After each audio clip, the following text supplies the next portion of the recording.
AM, the Superstation, Future Radio. I'm your host, Brother Michael Imhotep. It is Sunday, November 29th, 2020, and we are live. Hope everybody's doing well today. It's been a very busy week, and we know we had Thanksgiving also this past Thursday. And then we were here Friday for our Friday night show. We're here Monday through Friday, 11 p.m. to 12 midnight Eastern Standard Time, and then on Sundays, 9 p.m. to 11 p.m. Eastern Standard Time also. So it's been a very busy week, and you all have seen some of my Facebook posts also, and it's been since Friday, busy since Friday's show.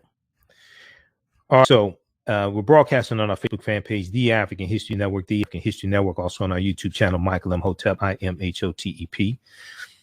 So if everyone's doing well, everybody share this broadcasting on social media platforms, invite your friends to tune in.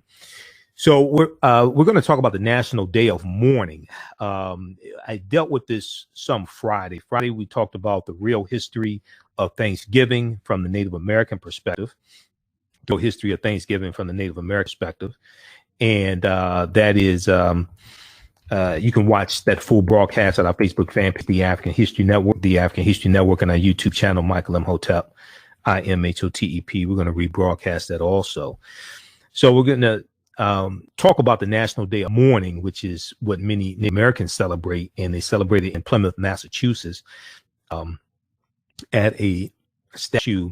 At least part of it is at a statue of the Wampanoag Native American chief Massasoit.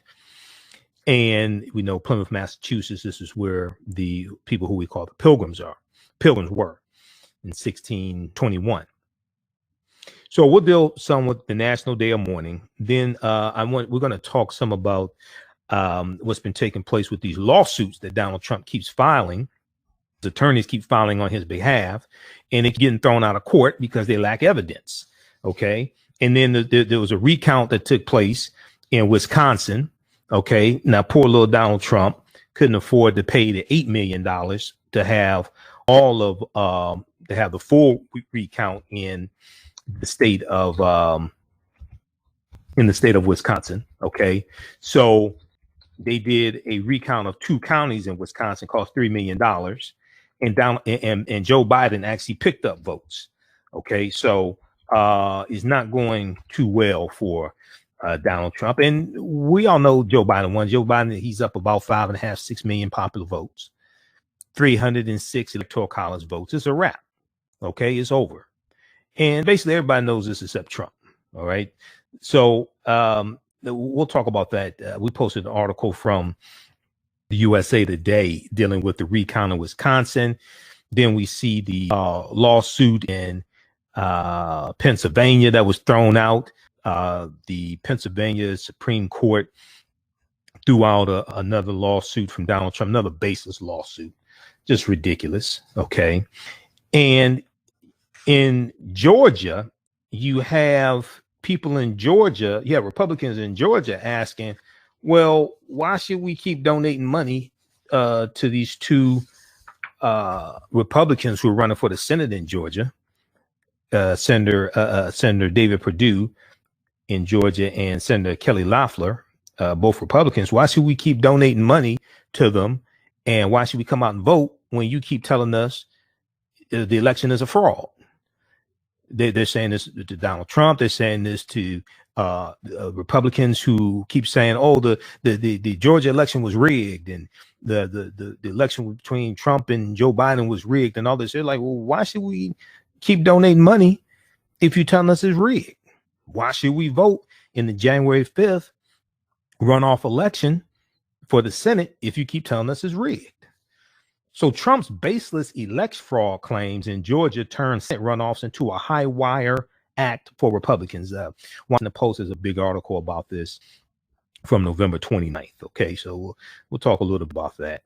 And the lawsuit that was thrown out in Pennsylvania is really interesting, because when Trump goes to court and his attorneys go to court, they're not alleging voter fraud. because there was no widespread voter fraud, and they're not presenting evidence of widespread voter fraud either, because it doesn't exist. Okay, they're talking about irregularities and a bunch of nonsense, but they're not alleging widespread voter fraud, contrary to popular belief. All right, so we'll talk about that. Then November 26th, I did not get a chance to talk about this on the November 26th show. Well, November 26th was Thanksgiving. We didn't broadcast on Thanksgiving. Okay, November 26th, 1861. West Virginia became a state in 1861 and authorized slavery. West Virginia became a state. So you had a portion of Virginia that separated to form the state of West Virginia. All right, we're going to talk about that history. That took place November 26, 1861.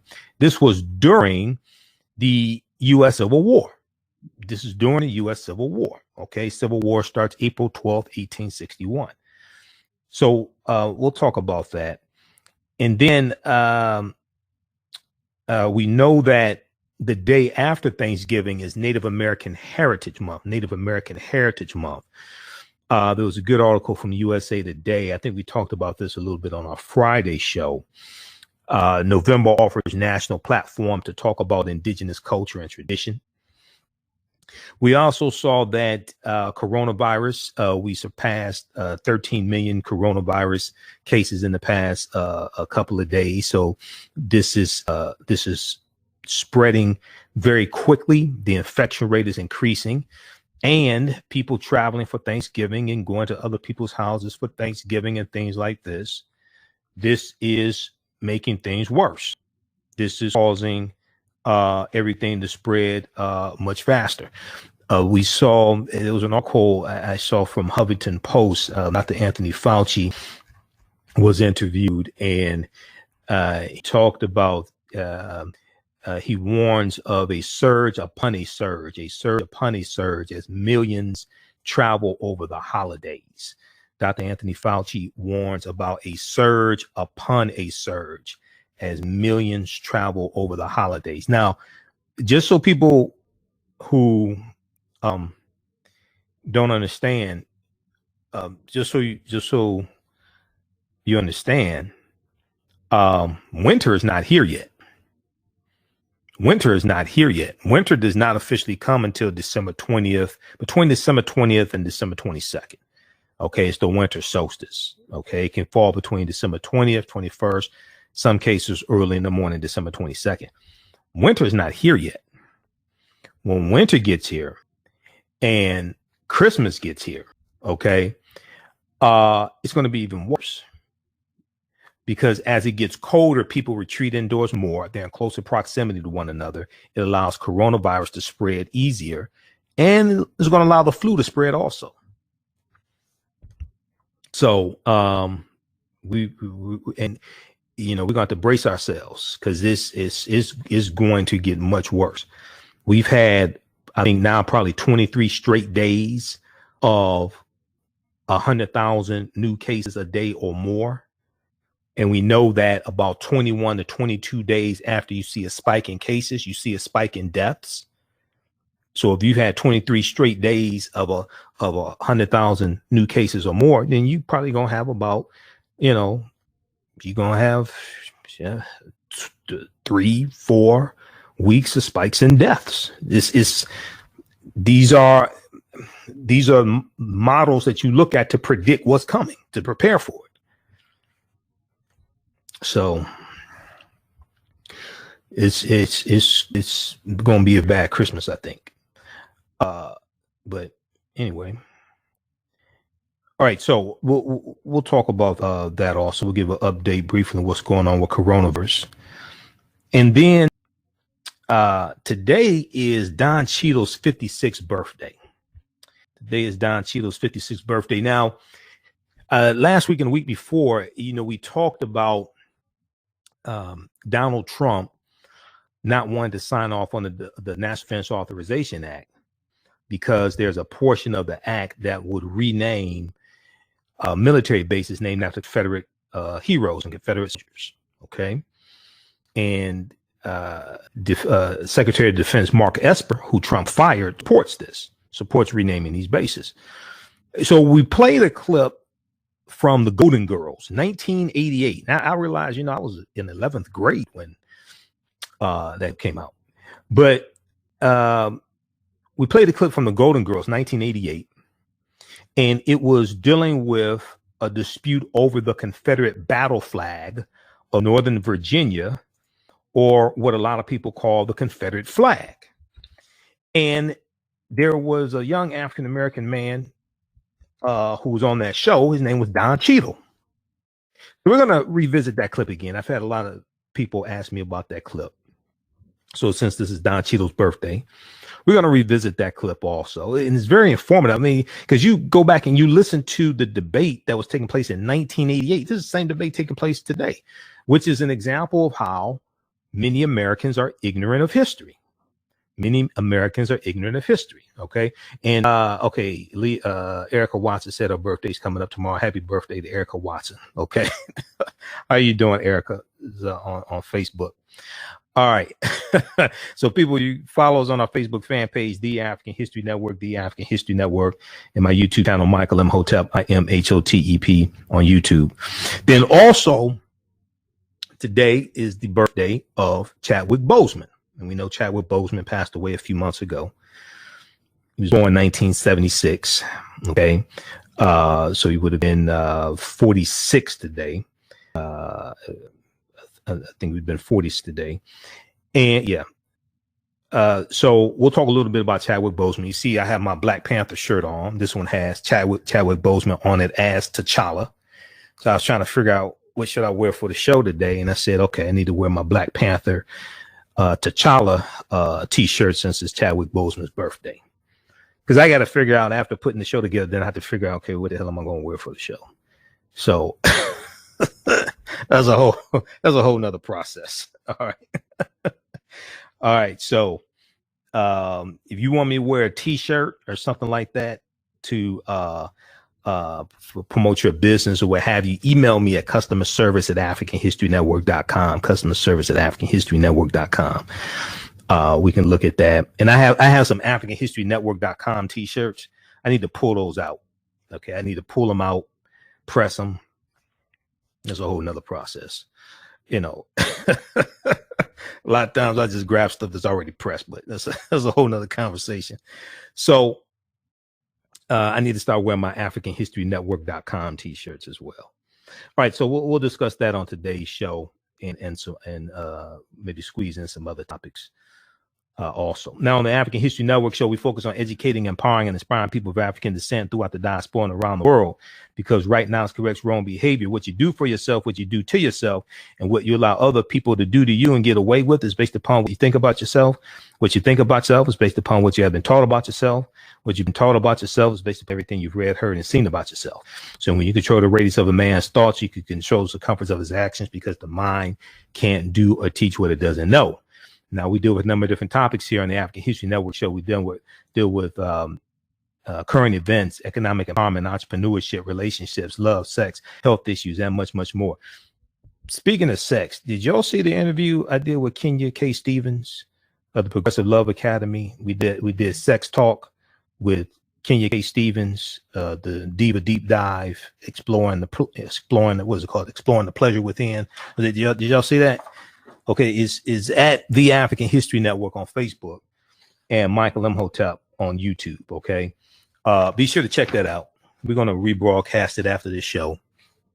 That was a very, very good interview. That's what people told me. It's a very good interview I did, and it dealt with it dealt with women taking control of their sexuality and being able to enjoy sex. Let's put it like that. Okay. So check that out. Okay. And then check out our website. Check her out, Progressive Love Academy on Facebook and Instagram, and check out their website, progressiveloveacademy.com. But we got some special information right on our Facebook fan page, The African History Network, The African History Network, and our YouTube channel, Michael Imhotep. You can check out those broadcasts there. And she has a special promotion also for Black Friday through Cyber Monday. All right. If you like this type of information, you could donate to the African History Network. $, the AHN Show through Cash App. $, the AHN Show through Cash App. Then also through PayPal, paypal.me/the AHN Show, paypal.me/the AHN Show. And at our website, AfricanHistoryNetwork.com. Click on the yellow donate button. So since we're here 6 days a week now, as of October 12th, instead of 1 day a week, we're here Monday through Friday, 11 p.m. to 12 midnight, and Sundays, 9 p.m. to 11 p.m. So that the donations really help out. And when you purchase our DVD lectures and digital downloads, that really helps out. That helps us to stay on the air and keep doing the research, finance the show, etc. All right, we're coming up on a break. Calling numbers 313-778-7600. 313-778-7600. It's a calling number if you have a question or comment. Listen to the African History Network show right here on 910 AM, the Superstation of Future Radio. I'm Michael Imhotep. We'll be back in a few minutes. Have you tasted the world famous No Frowny yet from the Pink Bakery? If not, what are you waiting for? They are gluten-free, free of the big 8s. Well, they're No Frowny brownies. Miss Tabitha Brown said they were very, and you know, it's that they are. The Pink Bakery is the first black big allergen-free bake mix company. Go to the.com to order Frowny Brownie. So my name is Kenya K. Stevens. I teach a class called the Diva Deep Dive. I take women from the small clitoral orgasm, African women call that the little girl orgasm, and bring them all the way up through the deep spot, G-spot, chakra, and full body orgasms. That is the Diva Deep Dive, and that's what we want you to have right now. The Diva Deep Dive is one of 71 courses found at Progressive Love Academy. You can get there by going to bit.ly/Diva Deep Dive, and I'm giving 50% off the course. It is Black Friday. It is Cyber Monday. It's time for everybody to have an orgasm.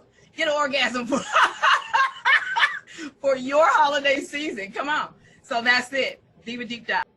5 years, the Black History Museum has carried on the rich legacy of the museum movement in America by showing original artifacts like experience at colleges, K-12 corporations, libraries, conferences, and cultural events, making it the most traversed Black History mobile exhibit in American history.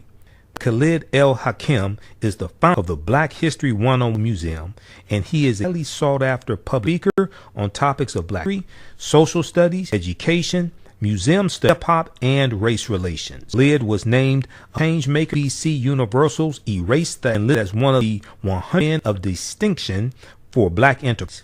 He founded the Michigan Hip-Hop Art Campus at Western Michigan University. The Black Mobile Museum is scaling in person and virtual guide.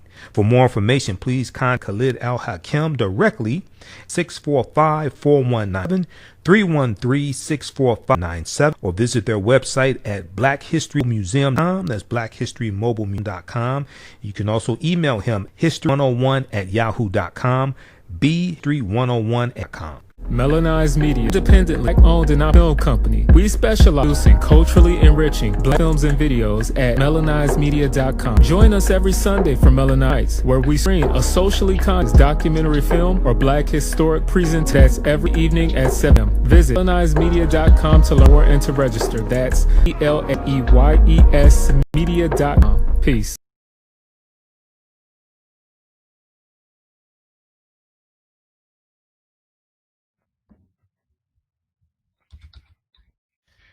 All right, stand by, everybody.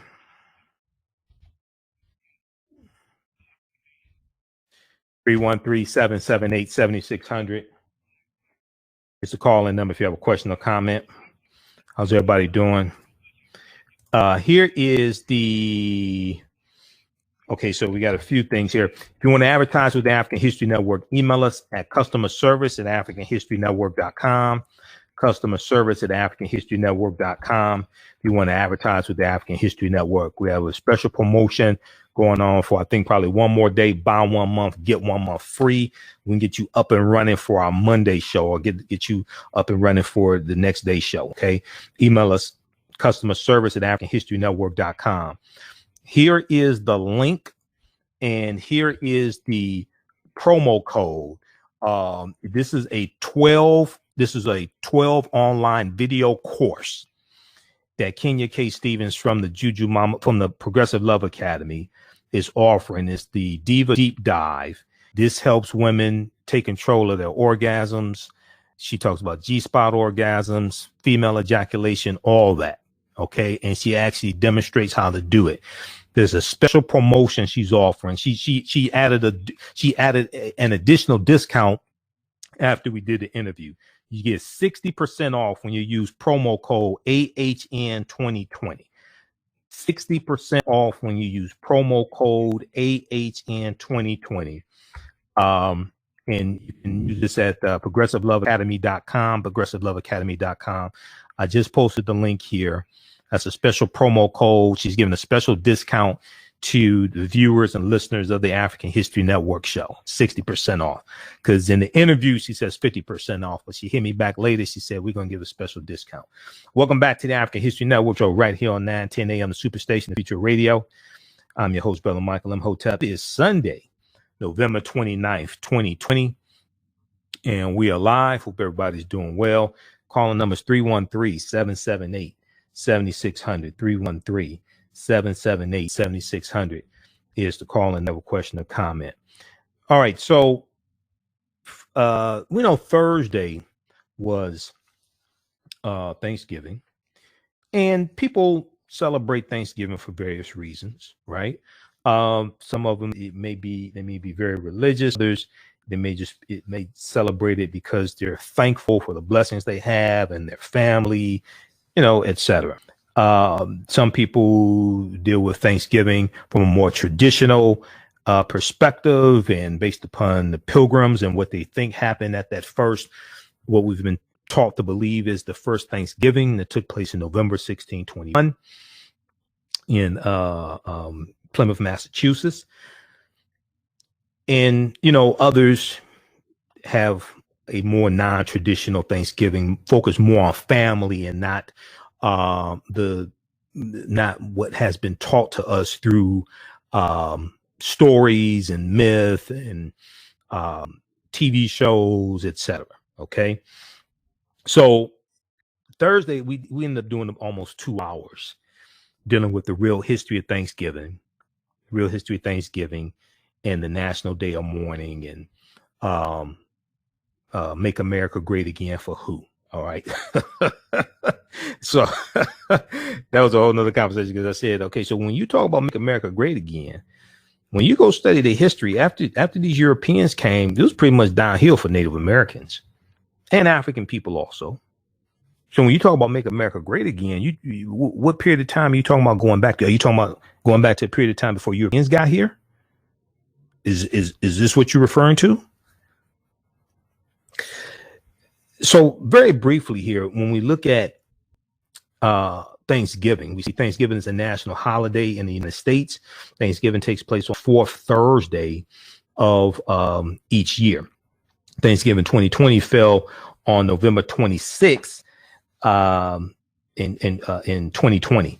Now, in 1621, the Plymouth colonists and the Wampanoag Native Americans shared an autumn harvest feast that is acknowledged today as one of the first Thanksgiving celebrations in the colonies. For more than 2 centuries, days of Thanksgiving were celebrated by individual colonies and states, but it was not until 1863, during the Civil War, that President Abraham Lincoln proclaimed a National Thanksgiving Day to be held each Thanksgiving, a National Thanksgiving Day to be held each Thanksgiving. Okay. So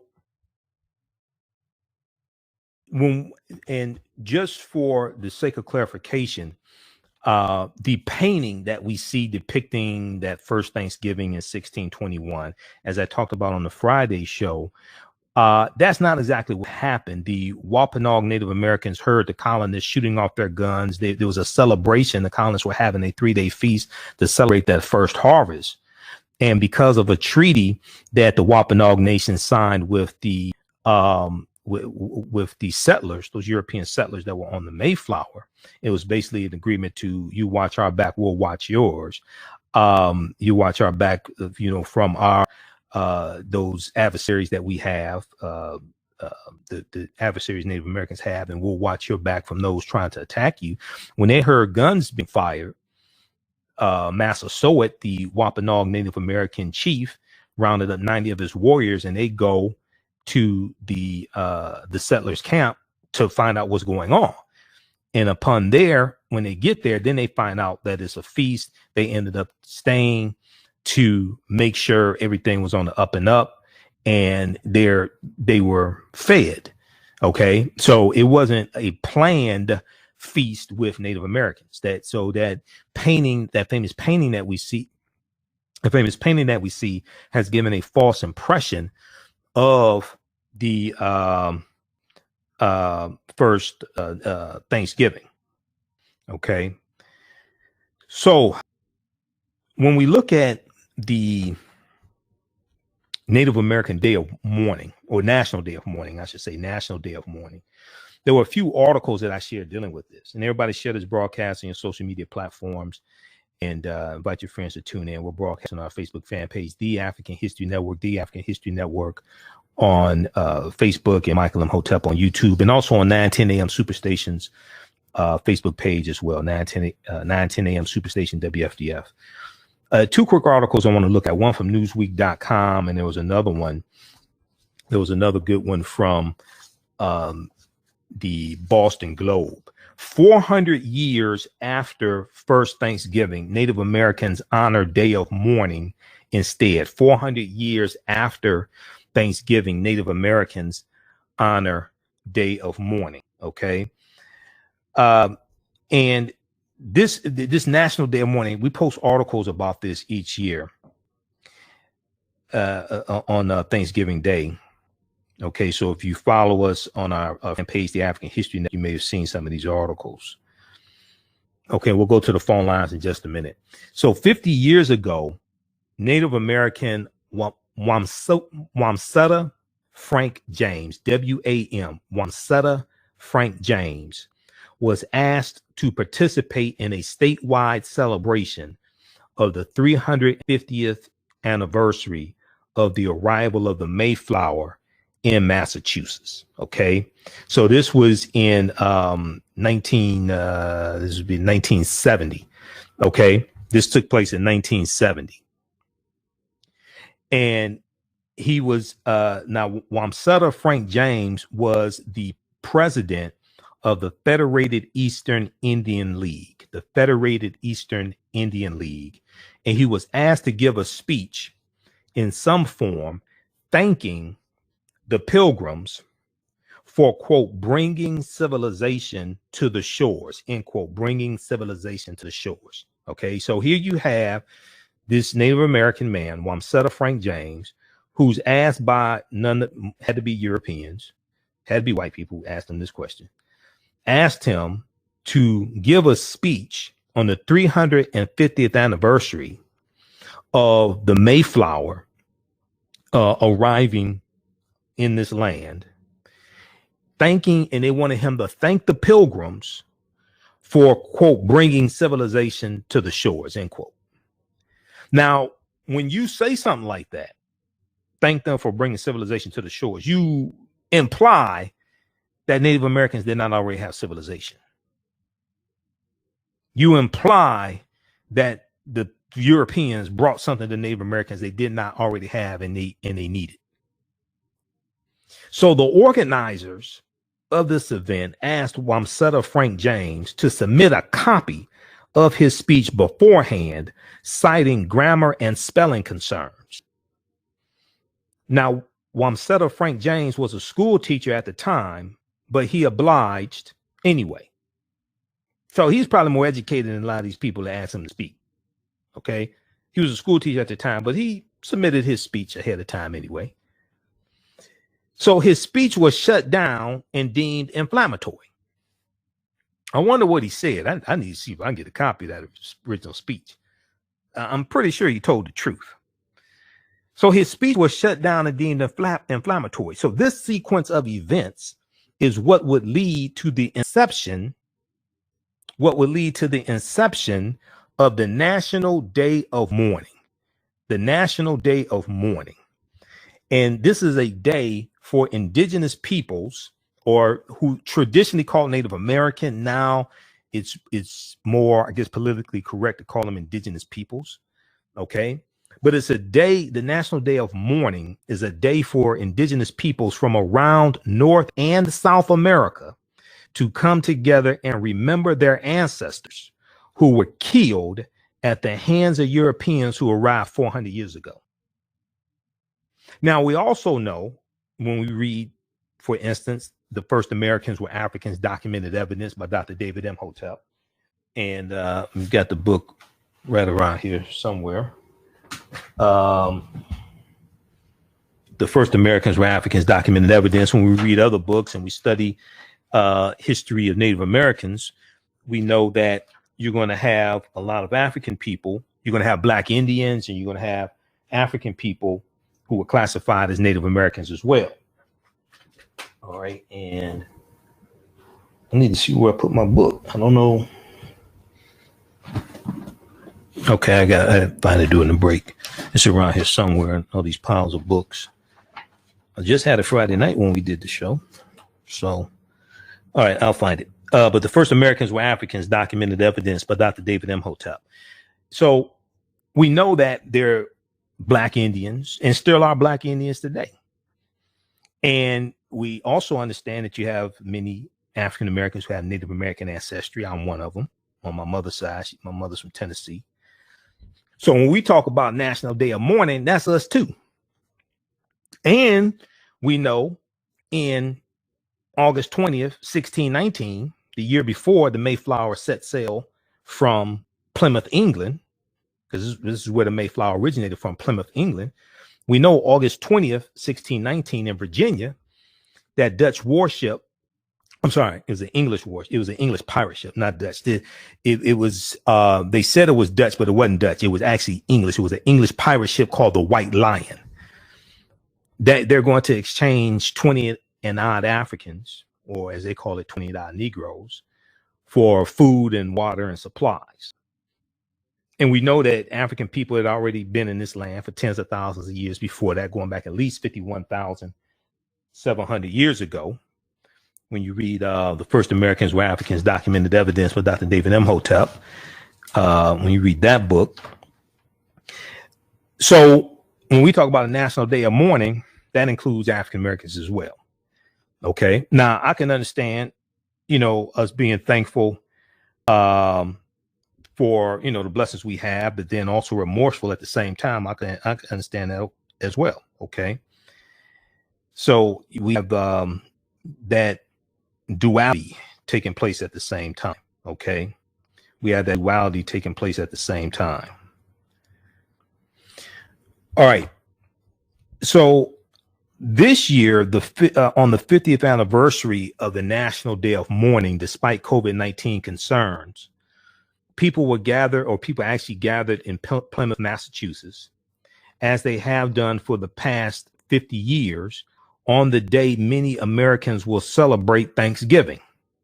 Now, Dr. Ishaka Musa Barashango, who wrote the book, African People and European Holidays and Mental Genocide, book 1 and book 2, Dr. Ishaka Musa Barashango, who's an ancestor now. He's actually a cousin of Dr. David Imhotep. But in book 1, which has the yellow cover, African People and European Holidays and Mental Genocide, he talks about Thanksgiving in book 1, and he called it Misgiving Day. And he talked about the hypocrisy of, Europeans and the genocide they brought to this land and amongst the Native Americans, etc. So the day after, so this year on the 50th anniversary of the National Day of Mourning, despite COVID-19 concerns, people gathered in Plymouth, Massachusetts, as they have done for the past 50 years, on the day many Americans will celebrate or celebrated Thanksgiving. The day after Thanksgiving is also recognized as Native American Heritage Day. Native American Heritage Day. And the month of November is Native American Heritage Month also. So when, I hear some African Americans who attack, quote unquote, what used to be called Black History Month, which started out as Negro History Week, the second week in February, starting in 1926, founded by Dr. Carter G. Woodson, who co-founded the Association for the Study of Negro Life and History, September 9th, 1915 in Chicago. But I hear some African Americans, and I guess now it's less than a few years ago. They say, why we have a Black History Month? I don't want a Black History Month. Black history is American history. Other people don't have monthly cultural celebrations. And my response to them is, one, you haven't seen my lectures dealing with the history of African American History Month. Two, you don't know how to use Google. Because when you go research this, May is Jewish American History Month, and November is Native American History Month, and you have Irish American History Month, and different cultures and ethnic groups have their own monthly cultural celebrations in this country. And when you go research when they started, almost all of them start after 1976. 1976 is when Negro History Week became Black History Month and was officially celebrated for an entire month and was recognized by the federal government. President Gerald Ford did an address in February 1976, officially recognizing Black History Month. Now, we have been celebrating it going back to 1926. So, once again, you're about 50 years late. Okay. Once again, you about 50 years. We've been doing this for years. You just realize this now. Okay. So, but this is something we created, and other people saw what we had and they said, we want our national monthly cultural celebration as well. Okay. But many of us run away from what we created.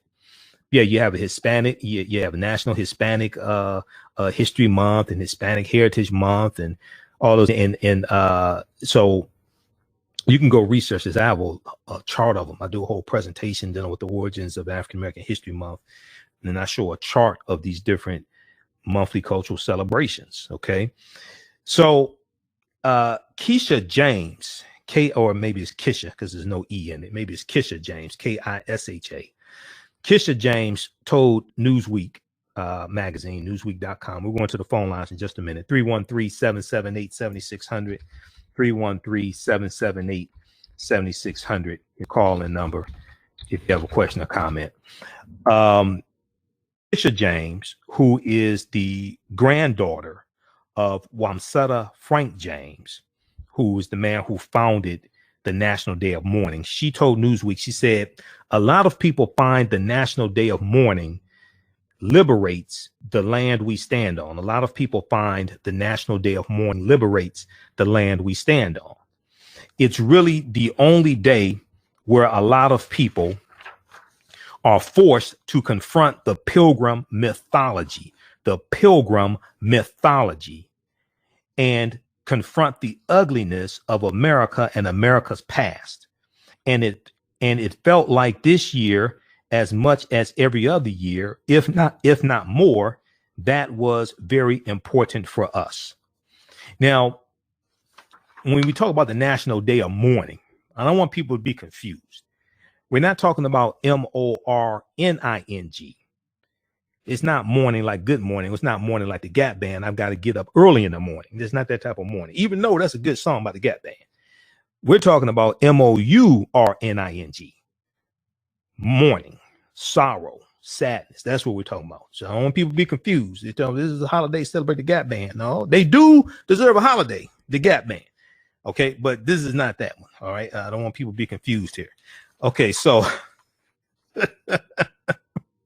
so Kisha James, the granddaughter of Wamsutta Frank James, the man who created the National Day of Mourning, is the archivist for the United American Indians of New England, which is an organization her grandfather started 50 years ago. Both she and her grandfather are part of the Wampanoag Native American tribe of Gayhead Aquanah, Aquinnah. She says that, so the Wampanoag were the Native, that was a Native American nation, Native American tribe that entered into the treaty with the settlers, or who we call pilgrims, the European settlers on the Mayflower ship. Okay. And as I said Friday, and I'll say it again today, this may go outside of the comfort of some people's awareness. Okay. Just because you disagree with it or don't like it. does not mean it's not true. Just means you have to go do some more research to understand what I'm talking about. I'm pretty sure you find a lot of Native Americans that want a do-over or what happened in 1621. I'm just saying. Pretty sure you find a good number of them. They want a do-over. They say, oh, they ain't turned out too well for us. Okay. And I would agree. So both she and her grandfather are part of the Wampanoag tribe of Gayhead Aquina. She says that Native American communities have been hit hard by the coronavirus pandemic. So this year's march is also a chance to come together to share their experiences with the virus. In August of 2020, the Center for Disease Control and Prevention, the CDC, reported that COVID-19 was infecting American Indians and Alaska Natives up to 3.5 times more than white people. COVID-19 was infecting Native Americans and Alaska Natives up to 3.5 times more than white people. Kisha James told Newsweek, all of our communities have historically had diseases used against us, weaponized against us. Let me repeat this. All of our communities have historically had diseases used against us, weaponized against us. So there's also that added layer where we have Thanksgiving and there's a pandemic going on. And of course, the first Thanksgiving, there was also an epidemic going on that was killing off Native peoples, end quote. Let's go to the phone lines. Let's go to Wadsworth, line 1. Welcome to the African History Network show. Thanks for calling, Wadsworth. Tell us where you're calling from. I'm from West Bloomfield, Michigan. Bloomfield, Michigan. All right, go ahead with your question or comment. Yes. Okay. They brought the vaccine. Now, do you think the vaccine is a good thing? I want to get off about that because some people are thinking people's vaccines coming, but see, for me, I'm not going to take the vaccine because I'm not sure it's safe. I'm not sure it's very safe. Right. Okay. So your question is the vaccine a good thing or not? Okay. All right. Let me answer the question. All right. Thanks, Wadsworth. Is the vaccine a good thing or a bad thing? Well, it depends. First of all, is not the vaccine that's important, it's the vaccination. It's not the vaccine that's important, it's the vaccination. So you're going to have some people who take the vaccination. If you get 70%, 80%, 70%, 80% of the U.S. population take the vaccination, then and if it actually works, because you have some that have to be transported and stored at very, very cold temperatures, below zero temperatures. Others don't. So it depends. Some people don't want to take it. Now, I'm not an anti-vaxxer, but I don't take vaccinations because I haven't had, I just don't need them. I don't take flu shots because I don't get the flu. And now if I was older, if I was in my 70s and my doctor recommended, a flu shot, I'll consider it, but I don't, I'm not one to get vaccinations. I got them when I was younger. So if people want to take the vaccination, my degree is not in medicine. I'm going to tell them, listen to their doctor. Their doctor knows more about their medical history than I do. I'm not an anti-vaxxer. If you don't want to take it, okay, that's on you. If you want to take it, consult with your doctor. Your doctor knows more about your medical history than somebody on YouTube or Facebook trying to sell you something. Now, should we be concerned about the vaccination for those that take it? No, yeah, sure. But you should also be concerned about the stuff you eat on a daily basis that a lot of people don't give a damn about. So if you're going to be concerned about a vaccination, but you eat garbage every day, to me, that's a contradiction. So should people be concerned about the vaccination as concerned about what you eat every day? But if you eat garbage every day and drink and get drunk and use drugs, but you're concerned about the vaccination. I'm like, okay, well, all right. Okay. To me, that's a contradiction. Okay. All right. So 313-778-7600 is the calling number if you have a question or comment. Let's go back to the phone lines. Let's go to Carl, line 2. Carl, welcome to the African History Network show. Tell us where you're calling from. I'm calling from the Motor City, Detroit. From Detroit. Yes, I listen to you regularly now. Yes. Oh, thanks, Carl. My brother. Thank you. I want to ask you a question. Mm-hmm. Yeah, on the Indian reservations mm-hmm. and a lot of their treaties, because, what they're going through now in a lot of these Indian reservations, the government don't want them to own banks.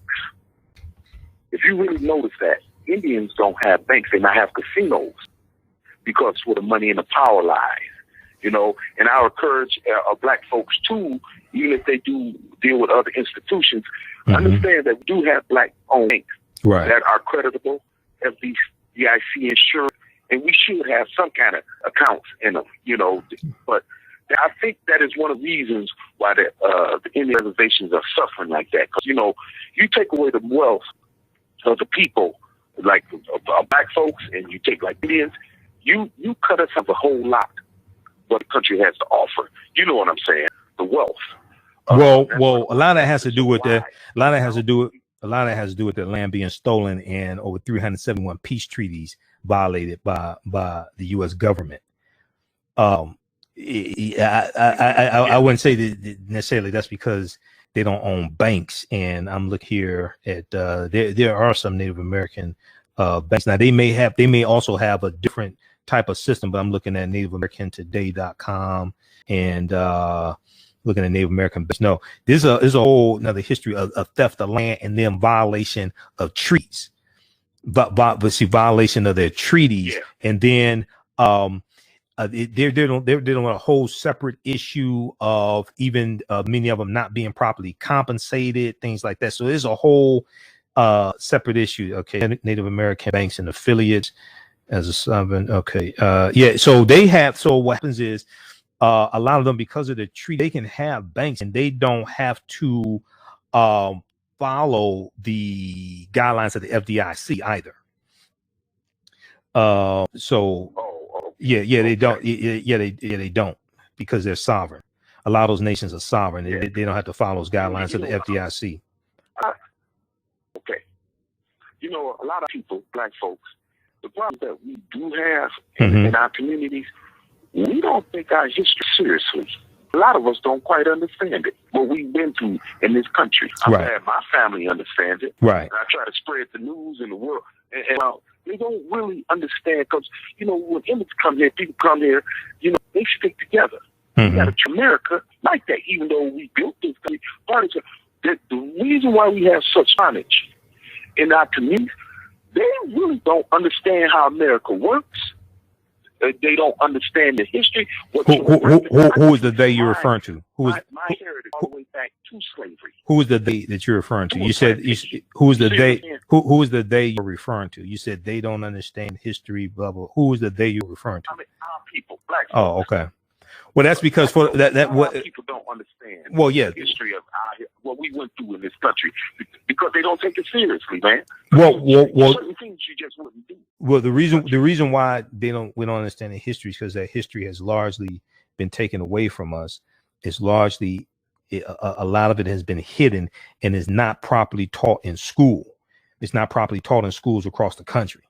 Okay, so this is why I've been saying America needs a massive history lesson. This is why this is why this has to change. This is one of the reasons why I created the African History Network 10 years ago. This is why I talk about the study from the Southern Poverty Law Center, Teaching Hard History American Slavery. And this is about a 56-page study that documents how the history of slavery is being improperly taught in schools all across the country. And it lays out all types of good recommendations on how to more correctly teach that history. Okay, because when people don't understand that it took a constitutional amendment to legally end chattel slavery in this country, when they don't understand slavery was the central reason why the Civil War was fought. It wasn't states' rights. It was over slavery. Okay. When they have these misconceptions, then that allows other misconceptions to permeate and foster. So then in 2020, you still have people fighting over Confederate monuments. And these were monuments erected to honor traitors to the Union. Okay. But they were also erected to terrorize African Americans and to keep us in a low level subservient position in society also. Go ahead with your last comment, because we're coming up on a break. Yeah, the majority. Go ahead. Yeah, but you know, it's real, because you got kids. You're not teaching your kids. If America in their schools still teaching that Columbus discovered America, that is a lie. Why don't you tell the truth?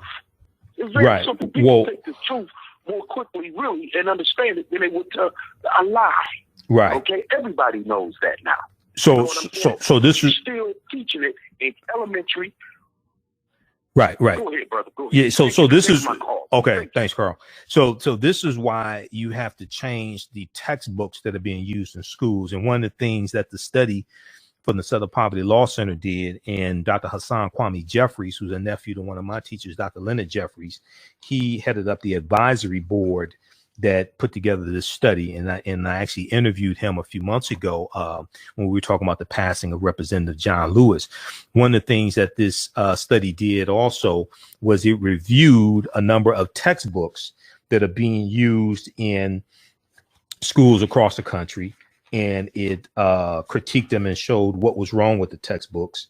And then, you know, like for instance, on page 13, you have William Steele. Well, William Steele, Still, he was an abolitionist in Philadelphia. William Steele is depicted in the movie Harriet.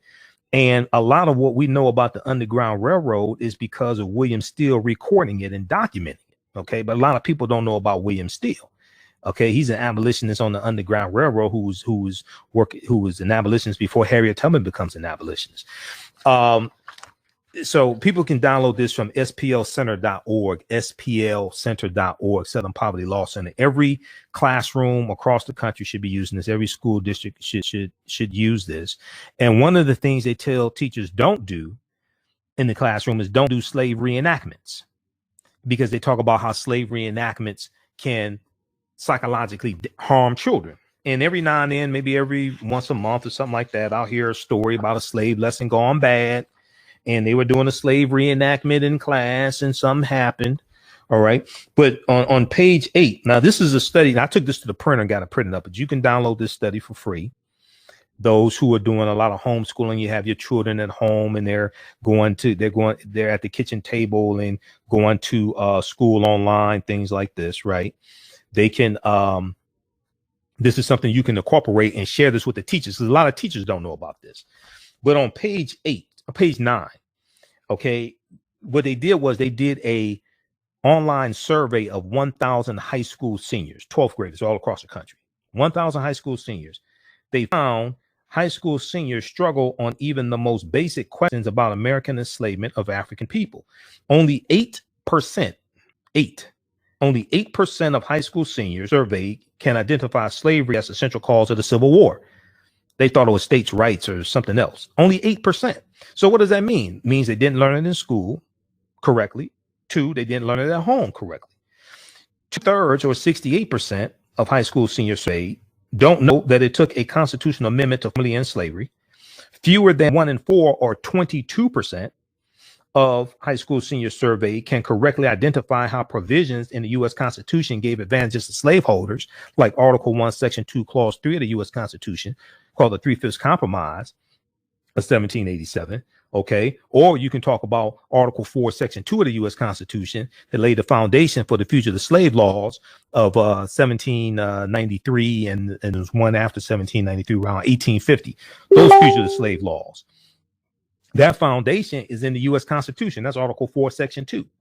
All right, we're coming up on a break. 313-778-7600 is the call-in number if you have a question or comment. 313-778-7600 is the call-in number if you have a question or comment. Also, if you like this type of information, You can donate to the African History Network, $ the AHN Show through Cash App, $ the AHN Show through Cash App, then also through PayPal, paypal.me/the AHN Show, paypal.me/the AHN Show, and at our website, AfricanHistoryNetwork.com.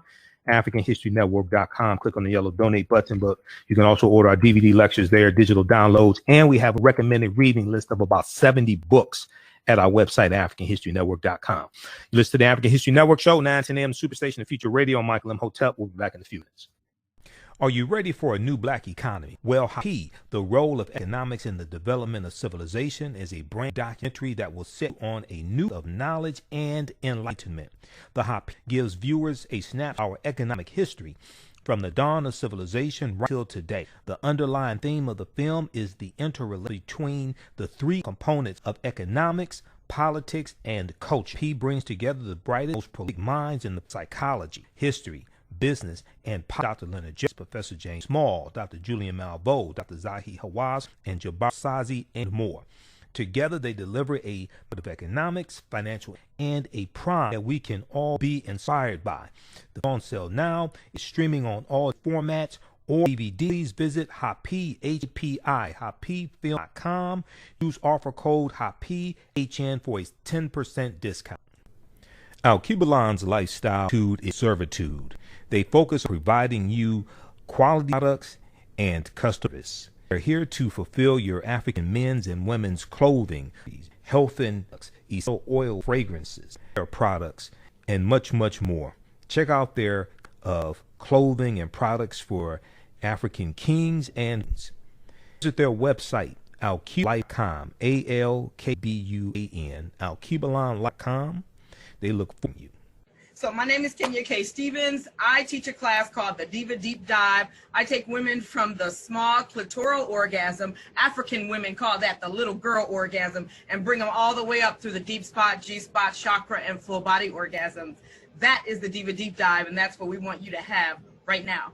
The Diva Deep Dive is one of 71 courses found at Progressive Love Academy. You can get there by going to bit.ly/Diva Deep Dive, and I'm giving 50% off the course. It is Black Friday. It is Cyber Monday. It's time for everybody to have an orgasm. Get an orgasm for your holiday season. Come on. So that's it. Diva Deep Dive. Revitalizing, indulgent, essential. Crea's Love Butter Raw Butter Collection. How do we know if end products are truly delivering all of the benefits they should? Today's Love Butter, a thoughtful combination of hand-selected ingredients designed to enhance the level of men's health. Crea's Love Butter is an idea for health-conscious loved ones and is a pleasure to give and receive. They have restorative powers of raw butter and with their love and for revitalizing skin that you will undoubtedly feel from the first use. Visit their website, CreaSLoveButter.com, CreaSLoveButter.com. Skin in the game. How's everybody doing? Okay, African American business owners, email us at customerservice@AfricanHistoryNetwork.com, customer service at AfricanHistoryNetwork.com. We'll let you know how you can advertise with the African History Network. We have also this 6 DVD bundle pack, and it's also available in digital download as well. Hey, Gina, how you doing, Gina? We have this 6 DVD bundle pack, Black Migration 1619 to 2019. So it's a lot of history I deal with in that one, and we deal with the 400th year anniversary of August 20th, 1619. I have another presentation in there, 6 principles of political self-defense, understanding how laws and policies impact the economic conditions of African Americans. So we just posted a link there. Also available in digital download format. It's a 6 DVD set or 6 lecture title. Grace in 1619 to 2019. All right, coming up here on the break, and it's on sale $45 right now. It's on sale $45. Okay, so and then digital download is $40.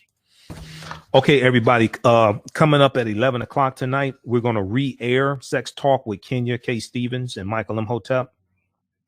And I aired this last night. We're going to re-air that at 11 o'clock. That's already queued up. And she's teaching women, she's explaining to women how to have more powerful orgasms and female ejaculation, all that stuff. Welcome back to the African History Network show right here on 910 AM, the Superstation, the Future Radio. I'm your host, Brother Michael Imhotep. It is Sunday, November 29th, 2020. November is almost gone, and next thing you know, Christmas will be here. Then it'll be New Year's Eve and New Year's Day. Then January 20th will be here. So today's show is sponsored by the Jim James, Paul, and Tyrone Moving Company. They have a very special promotion for people moving from 1600 Pennsylvania Avenue on January 20th, 2021. Use promo code DJT. It's promo code DJT. Pack your stuff. DJT. Pack your stuff. Pack your stuff. Right. The Jim James, Paul, and Tyrone Moving Company. Call 1-866. Call Tyrone because they will help you. They will help you pack your stuff. Okay. There's a new sponsor. The Jim James, Paul, and Tyrone Moving Company. All right. Okay, so right before the break, we were talking about the National Day of Mourning and how this ties into the history of the European settlers, or who we've been told to call the Pilgrims, that come in 1620, and then you have what we have been taught was the first Thanksgiving in November 1621. Check out the article from Newsweek.com. 400 years after first Thanksgiving, Native Americans honor Day of Mourning instead. 400 years after first Thanksgiving, Native Americans honor Day of Mourning instead. So this was from November 25th, 2020. Then there was a good article from Boston Globe. BostonGlobe.com had one. And then there were a number of them that I saw. We posted a number of them. There was one from USA Today also. We have the one from the USA Today. There's one from USA Today that I saw as well. But the Boston Globe, Native American Thanksgiving protest draws thousands with virtual event. Native American Thanksgiving protest draws thousands with virtual event. And it says in Plymouth, Massachusetts, the National Day of Mourning observed the harm indigenous tribes suffered from settlers. So also in this article, Kisha James, who was the granddaughter of Wamsutta Frank James, who's the man who founded the National Day of Mourning 50 years ago, 1970. She's also quoted in this article as well.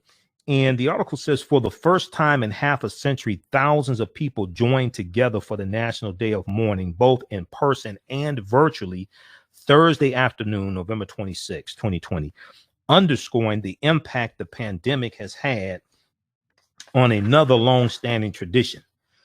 In rainy, warm weather, dozens assembled in person by the statue of Massasoit, who was the Wampanoag Native American chief. Back he was the chief of the Wampanoag Nation. The Wampanoag enter into this treaty with the European settlers, who we call pilgrims.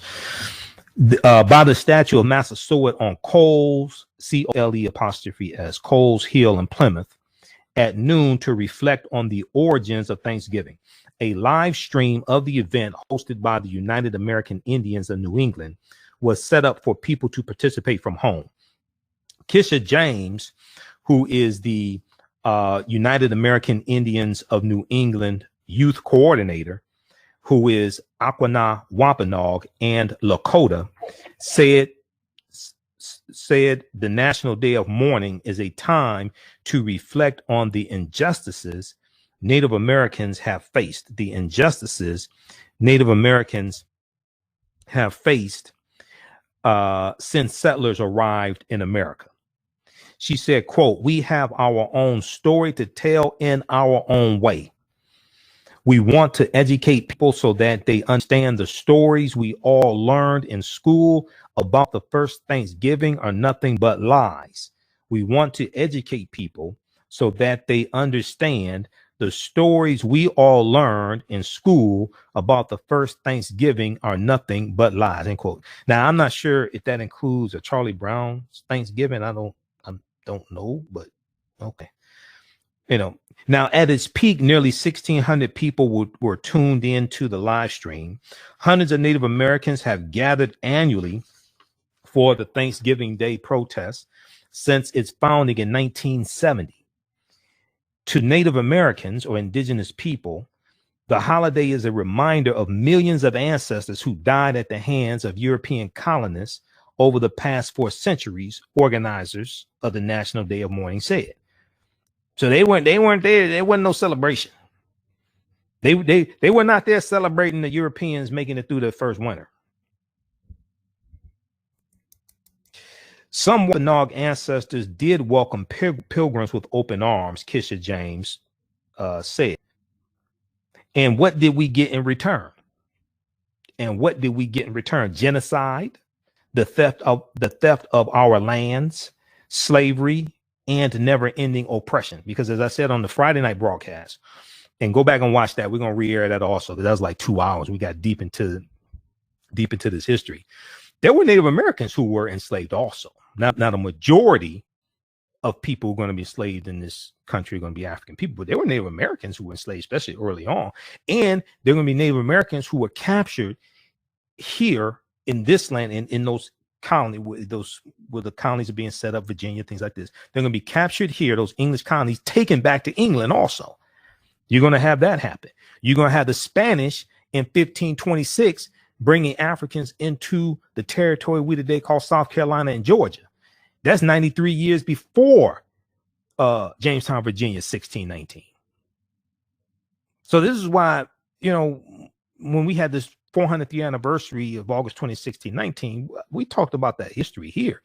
I interviewed Professor Kaba Hiawatha Kamene, Dr. Leonard Jeffries, and Professor James Small all on the same day. Then the next day, I interviewed Dr. David Imhotep. Okay. But we put all that in perspective. This was our land stolen from us. Let's be honest. This was our land stolen from us. This is why when I hear people and I see Black Republicans walking around talking about make America great again, I'm like, what period of time are you talking about? I can think of some periods of time that I'm talking about that this land was great. Okay. Now, we talking about the same period of time? Because it's before all this stuff happened. It's before.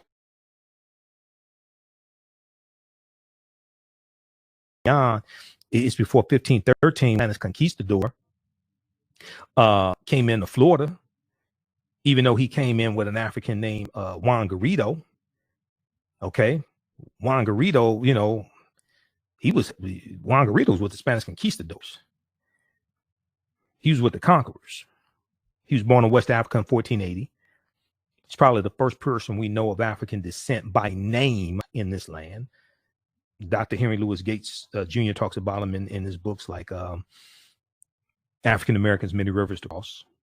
Okay. In the introduction, like page 3, 4, 5, something like that. So we can talk about some periods of time when this land, before this U.S. government was set up, when this land was great. But it was before these European settlers got here. So, I mean, we can have that conversation if you want to, but it's not going to go the way you think it's going to go. It's just like when we had this caller call in and talked about illegal aliens voting. That's why Hillary Clinton got 3 million more popular votes. I said 3 million white people did not vote for Hillary Clinton that were illegal. I mean, cause so, if you want to talk, if you want to have a conversation about, now I don't use the term illegal aliens because human beings are not illegal. But if you want to use that term, you want to have a conversation, we can. But we're going to start with white people stealing the land from Native Americans and African people. We're going to start there. Okay. We can we can go back to 1845 and Manifest Destiny. And we can talk about European expansion, Europeans trying to take over all of North America. And we can talk about the Mexican-American War of 1846 and 1848, which is over land. So you want to have this conversation, you can. You don't want to have that conversation with me because it's not going to go the way you think it's going to go. All right, let's go back to this article. 313-778-7600 is the calling number. If you have a question or comment, 313-778-7600 is the calling number if you have a question or comment. So in decades past, many stories about the origin of Thanksgiving have been corrected by Indigenous educators across the state of Massachusetts, with teachers and parents following suit. As part of a revamped education, every public school in the state of Massachusetts will receive copies of a new state history book co-written by Linda Coombs. I think it's pronounced Coombs, Coombs, Coombs. And she, Linda Coombs is a member of the Aquana Wampanoag tribe. The book documents America long before the colonists arrived. Okay, now I don't know if they called, I don't know if they said this is when America was great. I don't know if that's in the book. You know, they may want to add it in. I ain't trying to start now. I'm just saying, I don't say this. Look, this is when America was great. This is when America wasn't great. This is what happened.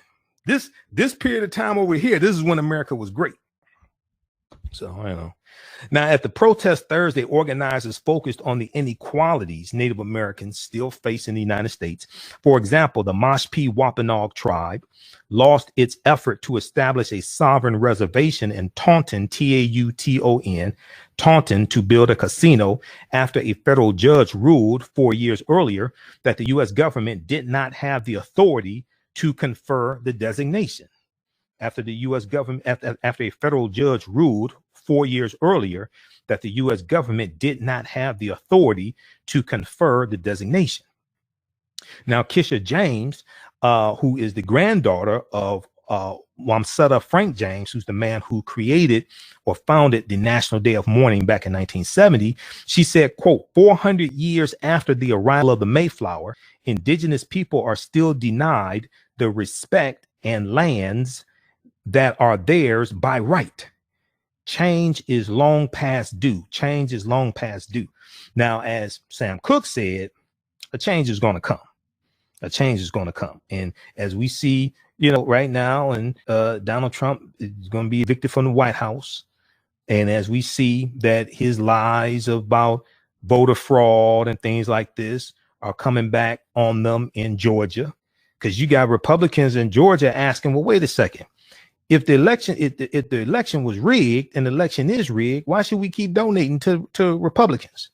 Why should we keep donating to these Republican senators? Why should we vote in this January 5th election? The chickens are coming back home to roost. The chickens are coming back home to roost. This is karma. Now, COVID-19 has also had a disproportionate impact on Native American communities, as I said in the previous article, according to a study from the Center for Disease Control and Prevention, the CDC. Organizers also touched on the higher infant mortality rates and lower life expectancy among members within the indigenous community.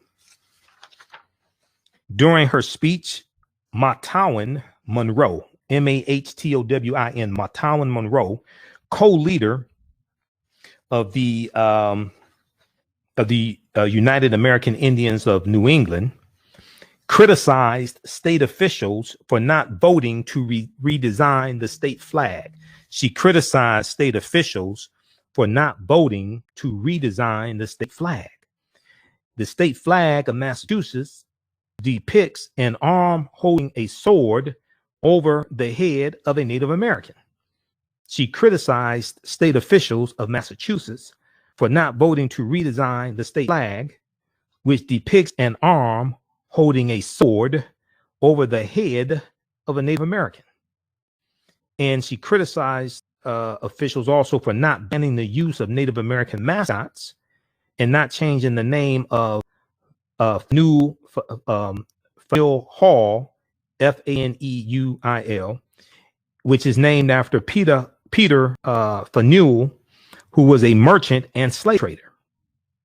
She said, quote, let us not forget this country was founded on white supremacy, the widespread practice of slavery, and a policy of genocide and land theft, end quote, she said. All right, I approve of this message. So check out this article, bostonglobe.com. Native American Thanksgiving protest draws thousands with virtual event. Okay. That's from November 26, 2020. Now, that doesn't mean I'm against families getting together. Now, you don't want to get together this past Thanksgiving. You don't want people from outside your house coming over. Do that through Zoom. We did that through Zoom. My daughter and my mom were singing the Itsy Bitsy Spider on Zoom. My daughter's 3 years old, so we connected through Zoom. We're not going over my parents. My parents in their 70s. We're not going over my parents' house, anything like that. So, it's dangerous visiting people and having these get-togethers over at people's houses, even though people want to be together for the holidays. Do that through Zoom or Facebook or what have you. 313-778-7600 is the calling number if you have a question or comment. 313-778-7600 is the calling number if you have a question or comment. And if you like this type of information, you can donate to the African History Network, $ the AHN Show through Cash App, $ the AHN Show through Cash App, then also through PayPal, paypal.me/the AHN Show. It was 6 DVD bundle pack, Black Migration 1619 to 2019, Black Migration 1619 to 2019. That's available right now at our website, HistoryNetwork.com. And it's also in digital download format as well. The lecture I did, Black Migration 1619 to 2019, deals with that 400th year anniversary of August 20th, 19, the history behind that. There's also a lecture in there that deals with 6 principles of political self-defense, understanding how laws and policies impact the economic conditions of African Americans. There's also a lecture dealing with when black men dominated horse racing, because a lot of the early winners of the Kentucky Derby were African-American men. Oliver Lewis won the first Kentucky Derby in 1875, 10 years after slavery ended. He was 19 years old. And you're going to have people like Alonzo Lonnie Clayton and Jimmy Wink Wakefield. And you had these fantastic African-American jockeys who were winning the Kentucky Derby and winning all these horse races. And there's going to be a unionized effort by white men to push African Americans out of horse racing. We were making too much money, getting too much fame. So there's a whole history behind that, and we were almost totally erased from horse racing and the history of horse racing also. So that's in that bundle pack as well. Okay, Black Migration 1619 to 2019, 6 DVD bundle pack. It's on sale $45. It's available at AfricanHistoryNetwork.com. We also have it in digital download format also.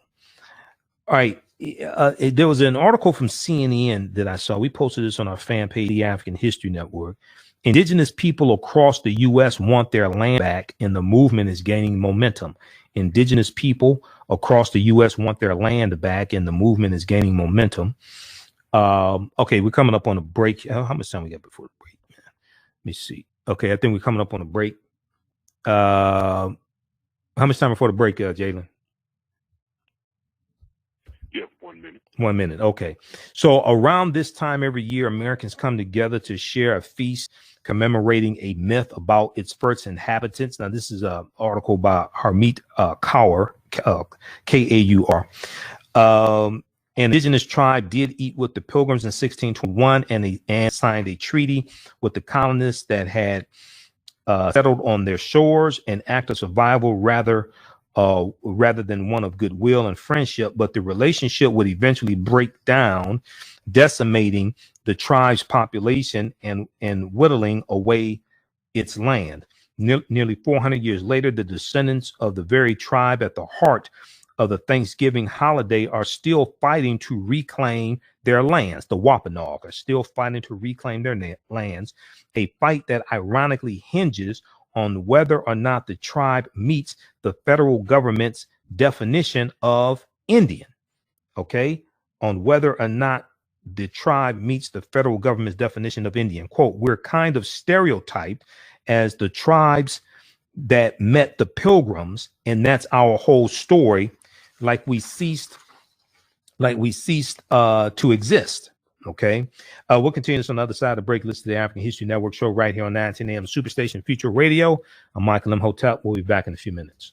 For 25 years, 3101 Mobile Music carried on the rich of the Black Museum in America, showcasing original artifacts, Black variants, colleges, universities, 12 school operations, conferences, and cultural events, making it the most traversed Black history exhibit in American history. Dr. Khalid El-Ham is the founder of the Black History 101 Museum and is a highly served public speaker on topics of history, social studies, museum studies, hip-hop, and race relations. Dr. Khalid makers for NBC Erase the Hate as one of 100 men of distinction for Black enterprise. He founded the Michigan Archive on the campus of Michigan University. The Black History 101 Mobile Museum is scheduling in-person and virtual exhibits nationwide. For more information, please contact Dr. Khalid El-Ham directly at 315-419-313-65417 or visit their blackhistorymobile.com. That's blackhistorymobilemuseum.com. You can also email them at b101@yahoo.com, bhistory101@yahoo.com. Our rule is a line of African apparel catered to the Black community. The pieces include sweatshirts, hoodies, dresses, skirts, activewear, bags, accessories, and home decor. This brand offers a revived way for men and women to wear their Black pride and honor their African heritage anywhere, time. This line is for anyone, whether you're working in the corporate world, are an entrepreneur, or an artist. Their selection will allow you to casual pride shop or dress it up as wanted. This is for those who have already embraced African and for those who are just getting introduced to them. Reclaim and part of our culture with rich and colorful African print. The clothing line and is available right now, $17.99. For more information on the new items, visit Yaya. Sage and Elma create unique products, especially with you in they use ingredients such as fruits, herbs, vegetables. Each product crafted offers a plant-based experience. Their approach to care formulate their product inventory. They're proud to serve our community plant-based product supporters and offerings for the entire family. Sage and Elm Apothecary designs 60 different beautifully hand soaps, natural toothpaste, oil, deodorants, face masks, conditioners, and so on. Visit at sageandapothecary.com. That's sageandapothecary.com, OTHECARY, and find out coming event year. Sage and Elm Apothecary provides for all of your plant-based. Use promo code AHNWINTER, AHNWINTER for a special discount. Get knowledge in minutes. Blacklist Ed.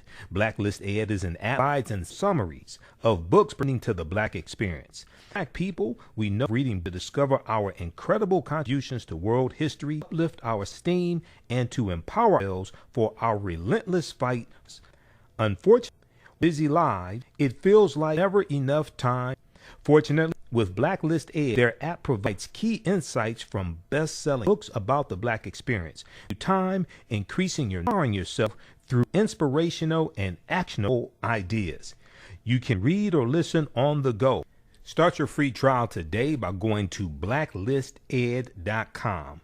That's black without the C, BLAK. Or you can download the Blacklist Ed app from the App Store or Google Play. Blacklist Ed, empower yourself. African American business owners, email us at customer service at AfricanHistoryNetwork.com. Customer service at AfricanHistoryNetwork.com. We'll let you know how you can advertise the African History Network. We have a current promotion running for about one more day, 1 month, get 1 month free. Buy 1 month, get 1 month free. And we create a video commercial for you. It'll air when we rebroadcast these shows. And your commercial will also be in audio podcast format also. We're on 9 different audio podcast platforms, including iHeartRadio, iTunes, Stitcher, CastBox, FM Player. So you'll get a lot of exposure. Welcome back to the African History Network show right here on 9:10 a.m. the Superstation, the Future Radio. I'm your host, Michael Imhotep. It is Sunday, November 29th, 2020, and we are live. Hope everybody's doing well. All right.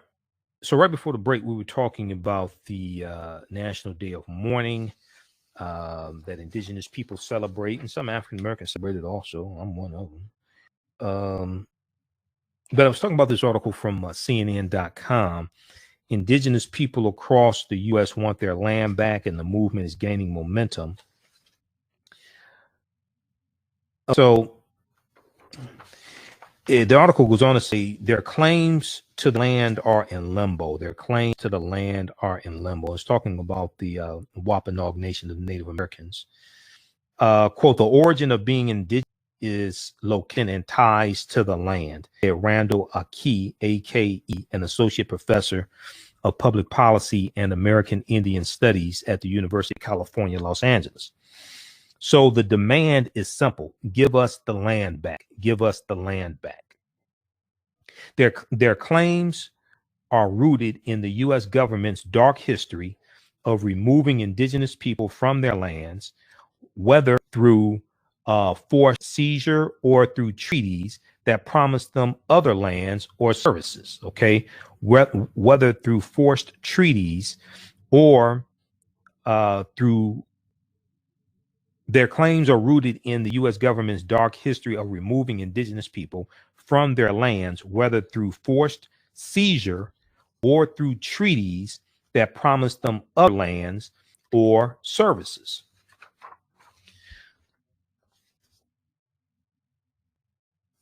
So in the face of everything the Mashpee Wampanoag Nation of Native Americans has endured, it has managed to maintain its identity. So the fact that it's now losing its connection to the land is especially frustrating. In 2015, the federal government declared it would place about 300 acres of land in Massachusetts into a trust for the Mashpee Wampanoag tribe, turning it into a reservation. A victory after decades of trying to reclaim land. The trust status meant that the land would be taken. The trust status meant that the land could not be taken away from the Mashpee Wampanoag Nation without the approval of the federal government. It also gave the tribe sovereignty, allowing it to build housing, a school, and police department on the land.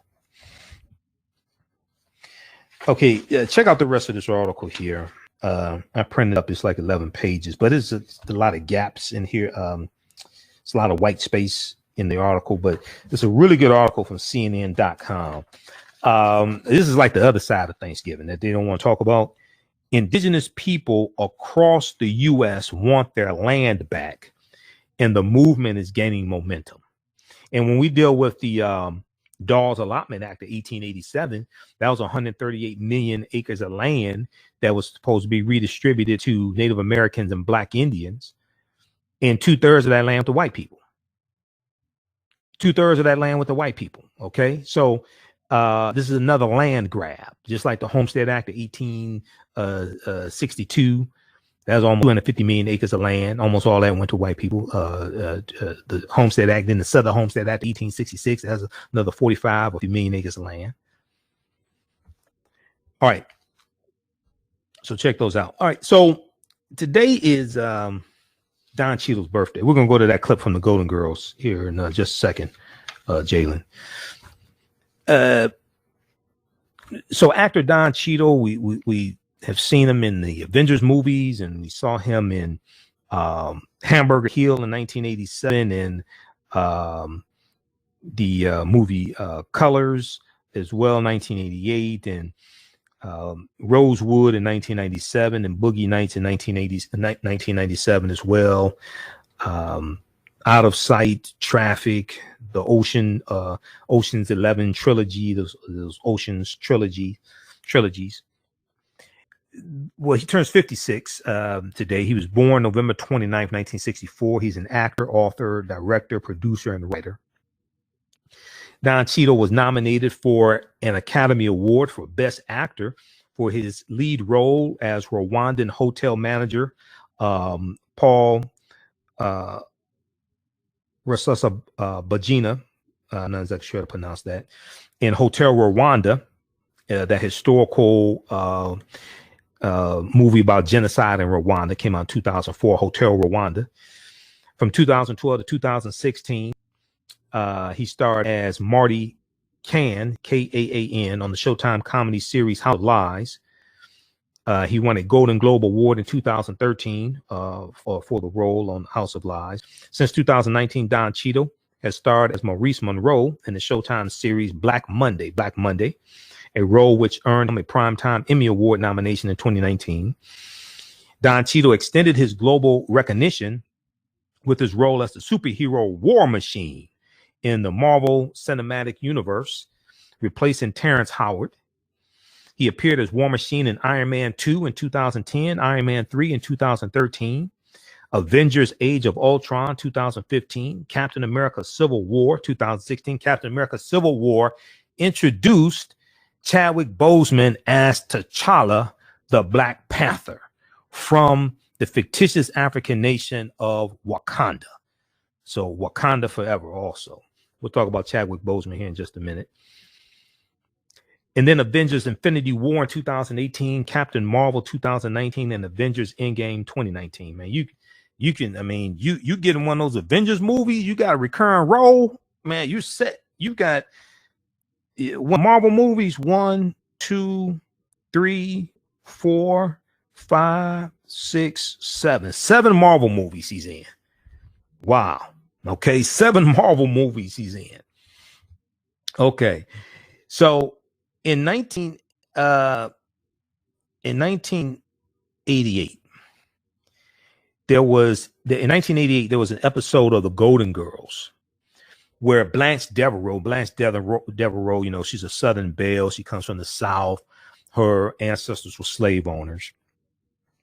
There's one of her relatives dies, and there's a dispute over the Confederate battle flag of Northern Virginia, which we have been taught to call the Confederate flag. We've been taught to call it the Confederate flag. Now, it's not the Confederate flag. It's the Confederate flag. It's the Confederate battle flag of Northern Virginia under General Robert E. Lee's army.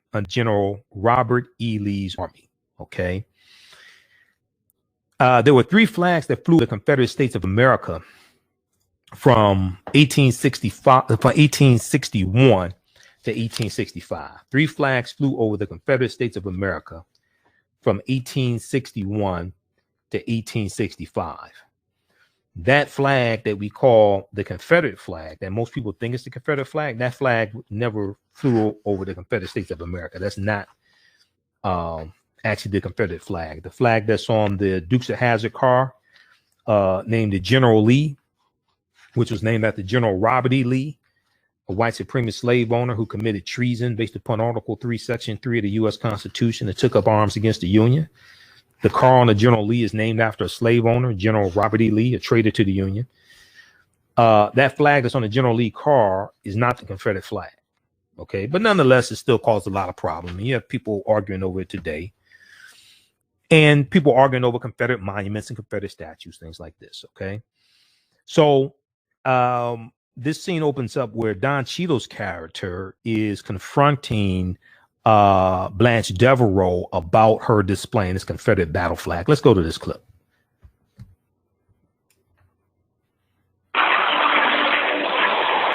Oh, wait up. You're not hanging that flag in here. Well, of course I am. Blanche, do you know what this flag represents? This flag belonged to Big Granddaddy Hollingsworth. He used to bring it to all our fine old Southern family pics where all the cousins would gather. Everybody was courteous and mannerly, and gentlemen would ask ladies for the favor of a dance. And Cousin Rex would be home on vacation from Colonel Bob's school for bad boys. Wait a minute, now I get it. This is good old-fashioned fun. Yeah. Okay, well, say, how about on Tuesday nights we hang the Nazi flag, hire an oompa band, and dress you up like Eva Braun? This is not the same as the Nazi flag. Yeah, well, it is to me, Blanche. But when you look at this flag, you see some Southern fairy tale with a guy who looks like Burl Ives dressed in a white suit, tipping his hat to you, saying, "Evening, Miss Blanche." Evening. Sorry, Roland, you were making a point. That's not funny, Blanche. Well, that's ancient history, and you know it. Things aren't like that anymore. You did the right thing, Lou. I did? I did the right thing. I did? Yeah. Sometimes what you believe is more important than business. Although what some people believe is unbelievable. Now, Roland, I am not some kind of bigot because I love this flag and I resent that implication. You just stop that right now. Oh, yes, ma'am, Miss Devereaux. Oh, Roland don't want to cause you no trouble at all. You hold on to that one. He's a good one. What did you say? He's a good one. Roland, wait. Hey, Roland, I don't feel like that woman in there. I don't feel that way at all. But can't you see, Blanche, that flag ties what you believe and what she believes together. Look, I'm telling you, the legacy of that flag is alive. Every time I walk down the street with a group of my friends and I see a white person cross over to the other side because they're afraid. Or look, when I'm in the elevator with somebody like you and you're all huddled over in the corner wondering what I'm going to do, sometimes I just want to go, just to break the tension. So please don't tell me about that flag. I've battled that flag all my life. Look, Roland, I'm sorry. I'm sorry for everything you have been through, but what am I supposed to do? What am I supposed to think about all my family, all my friends? All right. When I was in school, maybe I was a little less sensitive than I could have been. See, but I was just doing what all my friends were doing. They were my friends. And we were just acting like everybody we knew acted. Oh. And when I had my first baby, well, the hospital was packed, and I had to share a room with a young black woman. George made a big stink about the accommodation. She had to have heard him. I know her baby was that bitch cute as mine. Cuter, in fact. Rebecca was an ugly baby. Turned out fine. Ugly baby. You can get an idea of how she looked if you catch Sophia some morning with her tea towel. The point is, what am I supposed to do and think about my family now? What am I supposed to think about all those people I love? What am I supposed to think about me? Everything I grew up believing in, all my wonderful memories, they're all tarnished now by... God, by the truth. I owe you an apology. No. Will you stay? Blanche, you really have to start listening to me when I tell you something is bothering me. And I'll try to understand why some of these things mean so much to you. Look, the whole world is messed up right now, and I would like to see that get better. But in order for that to happen, white people are going to have to start making positive assumptions when they see people of color. And people of color could make positive assumptions when they see white people. All right, so that was from The Golden Girls, 1998. All right, I need to go and find that episode and watch the whole thing. And the debate over the Confederate battle flag, you can give us a call, 313-778-7600. John, call back. I forgot you on hold. Call back, John. We'll put you right through. 313-778-7600.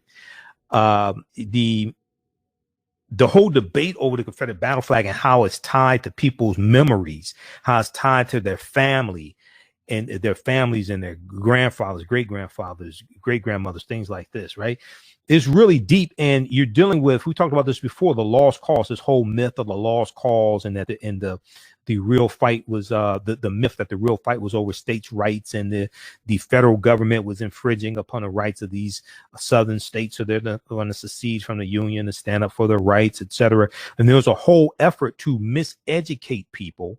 And you have the Daughters of the Confederacy organization. They're going to use their wealth to miseducate people and publish textbooks and things like this, and put together curriculums to miseducate school children in the South about the history of the Civil War. All right. And this is why America needs a massive history lesson to correct all this nonsense. This is why the study from the Southern Poverty Law Center is so important, that I talk about a lot, teaching hard history, American slavery, because it addresses a lot of that misinformation that's been taught in schools and that's in textbooks. Teaching hard history, American slavery. Okay, so download this. The other article I was looking for from USA Today: after a summer of racial reckoning, is America ready to learn the truth about Thanksgiving? After a summer of racial reckoning, is America ready to learn the truth about Thanksgiving? This is by Aaron Dion, D-I-O-N, November 23rd, 2024, USA Today. It's another article that I saw dealing with all this history of Thanksgiving and the first Thanksgiving and National Day of Mourning and genocide, etc. All right. Okay, we got John back. Let's go back to the phone lines. Let's go to John, line 1. John, welcome to the African History Network show. Thanks for holding, and it's calling from Detroit. That's right. east side of Detroit. East side of Detroit. I just want to thank you for giving out the knowledge about the Native Americans and African Americans who was all entwined together there, and why they resent the Natives so bad that a lot of African Americans was joining the Natives and so forth.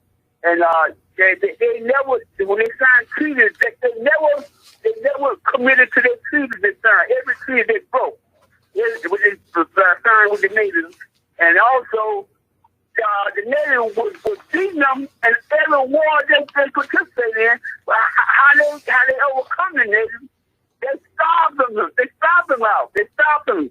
They went to where the Natives getting their food, changed that, the buffalo and all that. They just went there and just slaughtered millions of buffaloes and so forth. Mm-hmm. That's how they started making the Native conquer and so forth. Now, I just want to know, were you familiar with the how they yes. started laws and the food changes? Oh, yeah, I'm familiar with that. Yeah, I'm familiar with that. And then also giving them alcohol and things like that. Yeah. So I'm familiar with that. Yes. And that stimulus money, right? 90% of it went to white folks. 90% of that stimulus went to white folks. So I just want that you let the people know that the money there's the money that they hand out to the working class and African Americans and Natives. They only get 10% of it, and the rest 90% went to white folks. Okay. So yeah. So. All right, John. Thank you. All right. Thanks for calling back. Thank you. The article I was looking for, this ties into the Confederate. This ties into the military bases that are currently named after Confederate soldiers, Confederate generals, things like this, like Fort Bragg. We talked about this earlier in the week, and then that ties into the clip from the Golden Girls that we just played with Don Cheadle. Trump set on veto a defense bill over renaming bases honoring Confederates.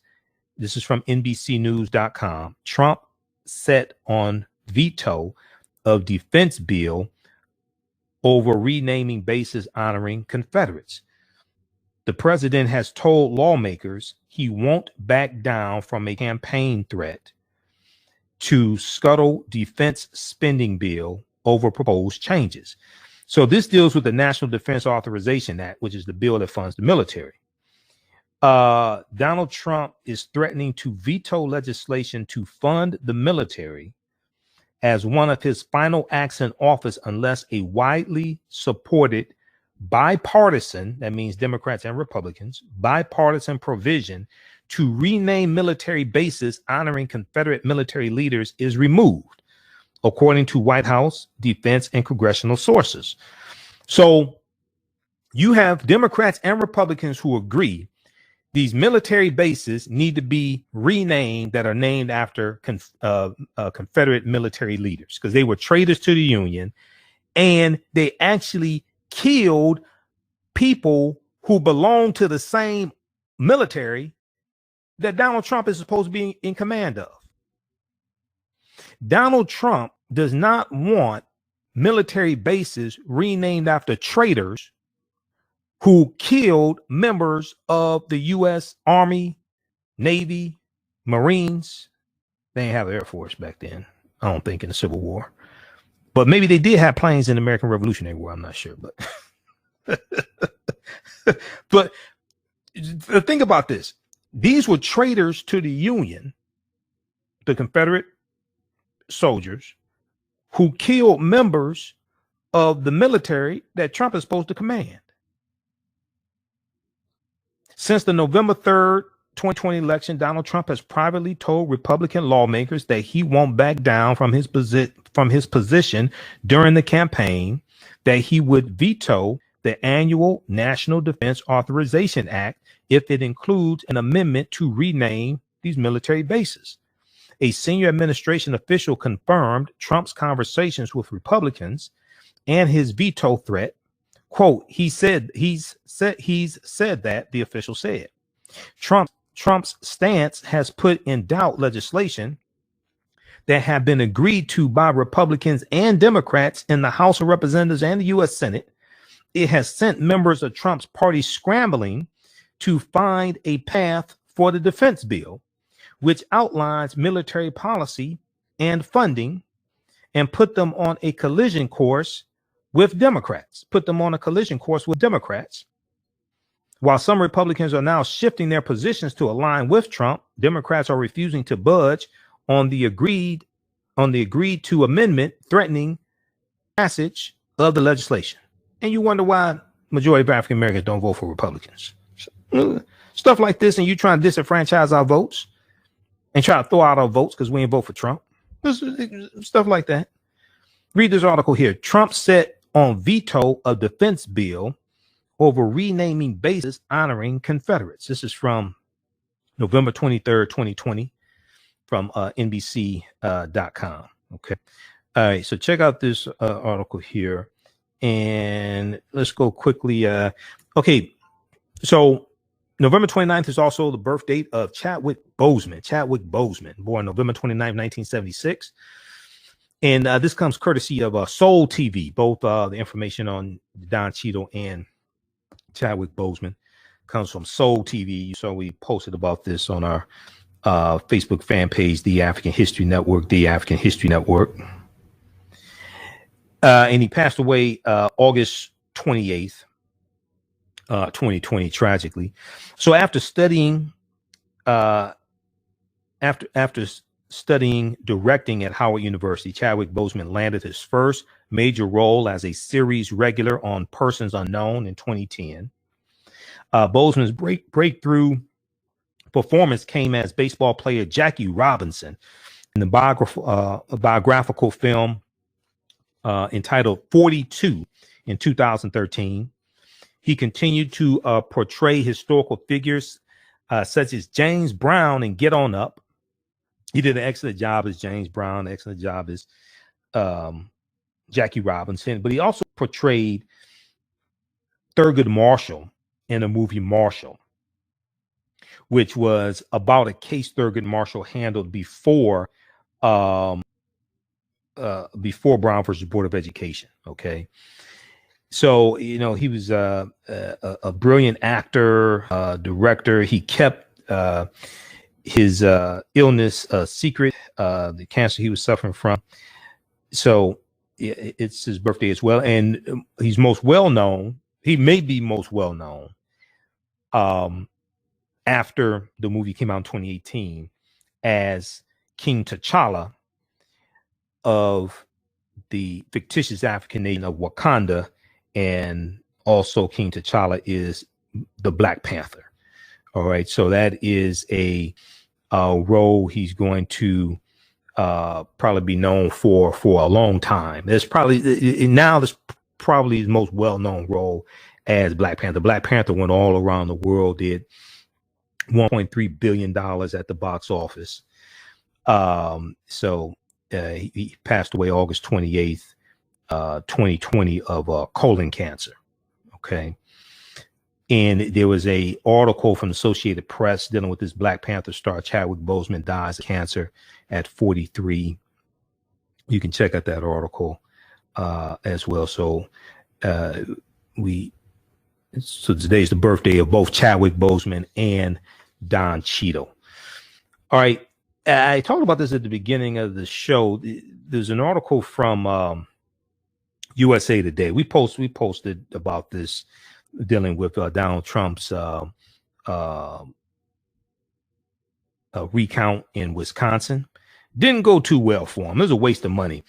So Joe Biden gained 87 votes in Donald Trump's $3 million Wisconsin wheat recount. That averages out to about $34,400 a vote. That's what you paid. Okay, now he didn't have enough money to pay $8 million for a full recount in Wisconsin. Okay, so he got the skin, he got the discount pack. They hooked him up with a discount. Okay, so they recounted 2 counties for $3 million. Wisconsin's partial recount boosted Democrat Joe Biden's victory by 87 votes Sunday, as Donald Trump said he was preparing a lawsuit to overturn the results. Now, you can keep filing these lawsuits. You keep paying Rudy Giuliani $20,000 to stand up there and lie every day. It ain't going to overturn this. So what you should really do is you should call the Jim James, Paul and Tyrone Moving Company and tell them come help you pack your stuff. because January 20th, 2020 is moving day for you. So the completion of the recount prompted the Democratic leader of the State Elections Commission to say she would certify Joe Biden's victory on Monday, November 30th, clearing the way for Trump to file a lawsuit. But a Republican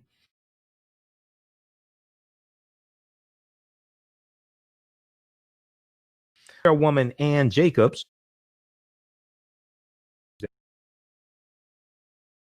and that you can do what you want. It's not going to change. Okay, so they just realize this.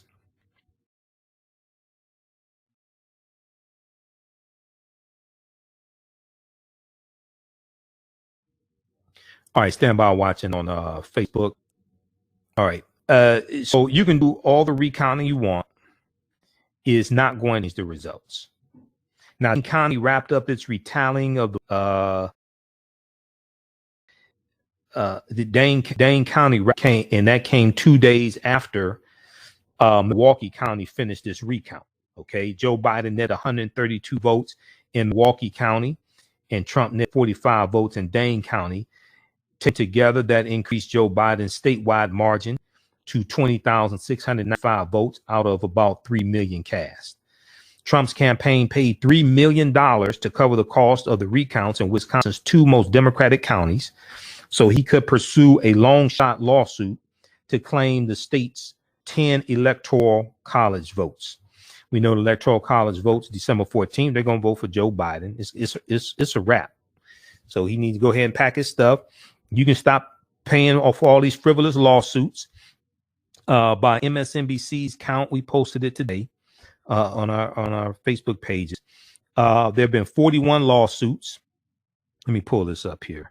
There have been 41 lawsuits and 41 cases filed, 41 lawsuits filed, 7 other lawsuits withdrawn, 9 denied, 9 dismissed, 1 relief granted, 11 currently active. These are frivolous lawsuits. Washington Post reported November 28, 2020. Pennsylvania Supreme Court dismisses lawsuit against mail ballots with prejudice in another defeat for Trump. Pennsylvania Supreme Court dismisses lawsuit against mail ballots with prejudice in another defeat for Trump. Okay. The Pennsylvania Supreme Court dismissed with prejudice a Republican lawsuit seeking to invalidate more than 2.5 million votes cast by mail in the general election, the latest in a string of legal defeats for the GOP as Donald Trump fails to undo his losses in key battleground states. Justices on the state high court, the Supreme Court of Pennsylvania, ruled unanimously late Saturday, November 28th, that Republican petitioners waited too long to file their suit challenging Act number 77, the 2019 law that established universal mail voting in Pennsylvania. Donald Trump allies had asked the court to invalidate all votes cast by mail in the most recent election or direct the majority Republican legislature to choose a slate of presidential electors. They wanted to direct the majority Republican state legislature to choose a slate of Republican presidential electors to actually cast their vote for Donald Trump on December 14th. The ruling with prejudice means the plaintiffs are barred from bringing another action on the same claim. That means you can't come back here with that nonsense. Get out of here with that.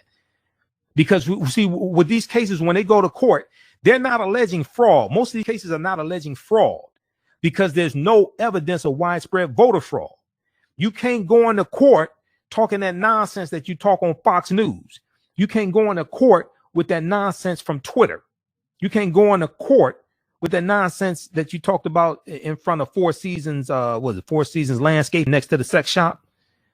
when you go into court, you got to have evidence. If you make allegations of fraud, you got to be able to back that up because the attorneys are sworn in. So if they lie in court, they can be brought up on perjury charges. They can be sanctioned. There are consequences. You can't just go in there and hold a press conference. Then he was interviewed by on Fox News by Maria Bartiromo, I think it is, on Fox News. And he talked about a hearing that took place in Pennsylvania. That wasn't a hearing. That was a press conference. Hearings take place in court. He just lied some more. Okay. We posted this article here from Huffington Post. Fox News lets Trump spew lies unchecked in first interview since election. Maria Bartiromo sat back and let Trump push disinformation to her hundreds of thousands of viewers. She's going to get some backlash behind that. Okay, check out this article from Huffington Post from November 29th. Then Washington Post had this really good article. I like this one. How much time we have left in the show, Jalen? Trump's baseless election. You have 2 minutes. 2 minutes, 2 or 3? Yes. Which one? 2 minutes. 2. Okay. Trump's baseless election fraud claims in Georgia turned Senate runoffs into a high wire act for Republicans. This is from November 29th, from Sunday, November 29th also. So Senator David Perdue of Georgia, Republican, was encouraging a crowd at a gun club south of Atlanta to support him and fellow Republican Senator Kelly Loeffler in their January 5th bid for Georgia's U.S. Senate. Now, the balance of who controls the Senate hinges on these 2 elections. This is why Democrats have to win control of these 2 Senate seats. So it'll be 50-50 Republican Democrats in the Senate. Madam Vice President Kamala Harris will get the tie-breaking vote. Chuck Schumer will be Senate Majority Leader and not Moscow Mitch McConnell. So in their bids for Georgia's Senate seat, which he called the only thing standing between America and, quote, a radical socialist agenda, end quote. But 5 minutes into the senator's speech, a man interrupted. He asked, "What are you doing to help Donald Trump in this fraud case?" The man screamed as one said, "Amen." And you want to bring church in? You want to bring God? You want to bring God into this? And the crowd applauded. What do you want to stop what's been going here in this election fraud? Okay. So once again, they're asking, so why should we keep donating money to you and you say it's fraud? Why should we vote and you say it's rigged? No, they're lying. It's not fraud, not rigged. You just lost. Check out this article here from the Washington Post. We're going to continue this discussion for a little while longer on our social media platforms at The African History Network on Facebook, Michael Imhotep on YouTube. You can donate to the African History Network, $, TheAHNShow through Cash App, PayPal me / TheAHNShow through PayPal. Remember, right now, it's correct wrong behavior. It's not over there in Wakanda forever. We'll talk to you Monday night. We're here Monday through Friday, 11 p.m. to 12 midnight Eastern Standard Time. And Sundays, 9 p.m. to 11 p.m. Eastern Standard Time. We'll talk to you next time. Wakanda forever. Peace. Thanks for tuning in.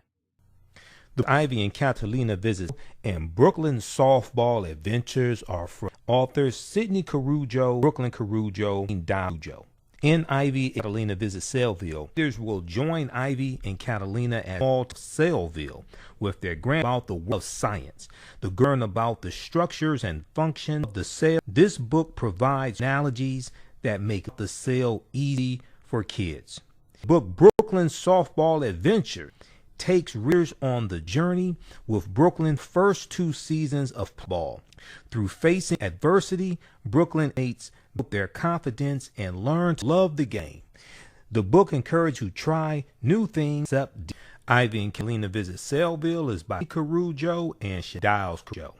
And Brooklyn Softball Adventures by Brooklyn Carujo and Dials Carujo. Both books are available right now at Amazon.com, BarnesNoble.com, BooksAMillion.com, and Target. The revolution not be televised. It will be digitized, coded, and branded. Don't let your young person get left behind.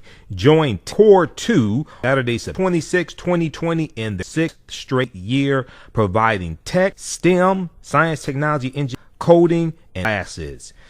Tech Core 2's mission is to develop a technology pipeline program for urban youth from kindergarten to college to career entry. Tech Core 2 offers 9 different tech classes for students in grades kindergarten through high school, including computer programming, coding, gaming, hip-hop, and some video production. All classes are on live instruction. Register or for information, please visit techcore.org. techcore2.org, or give them a call at 25879-6741. That's 215-879-61.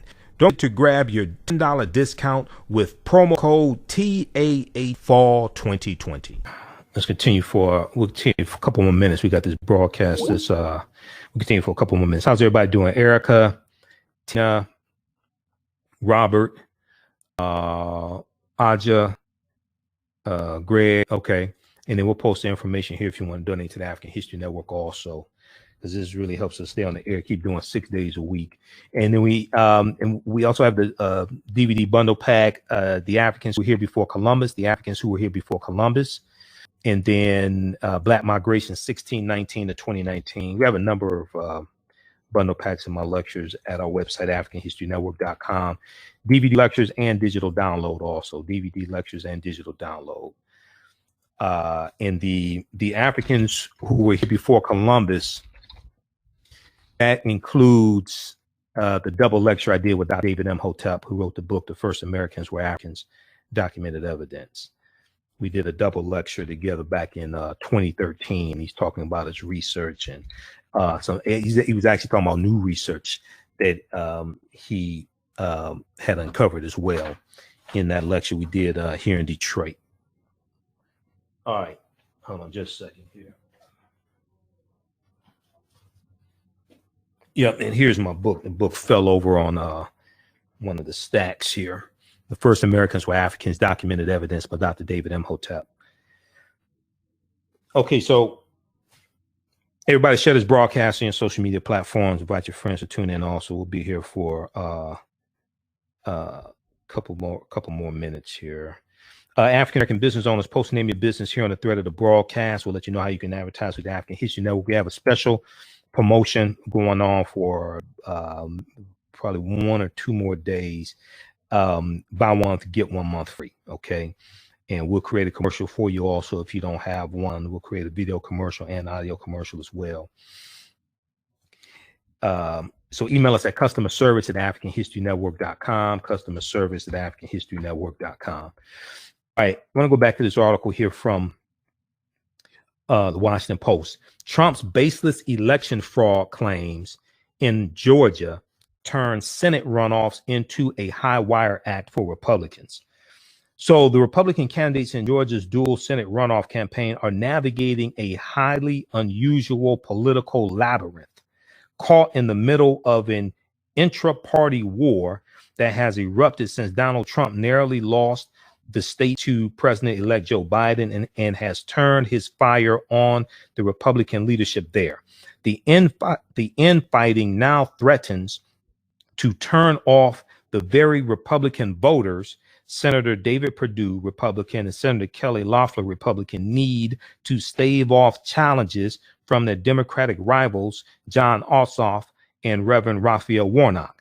Donald Trump and his allies have repeatedly falsely accused Georgia Secretary of State Brad Raffensperger and Governor Brian Kemp of Georgia, both Republicans.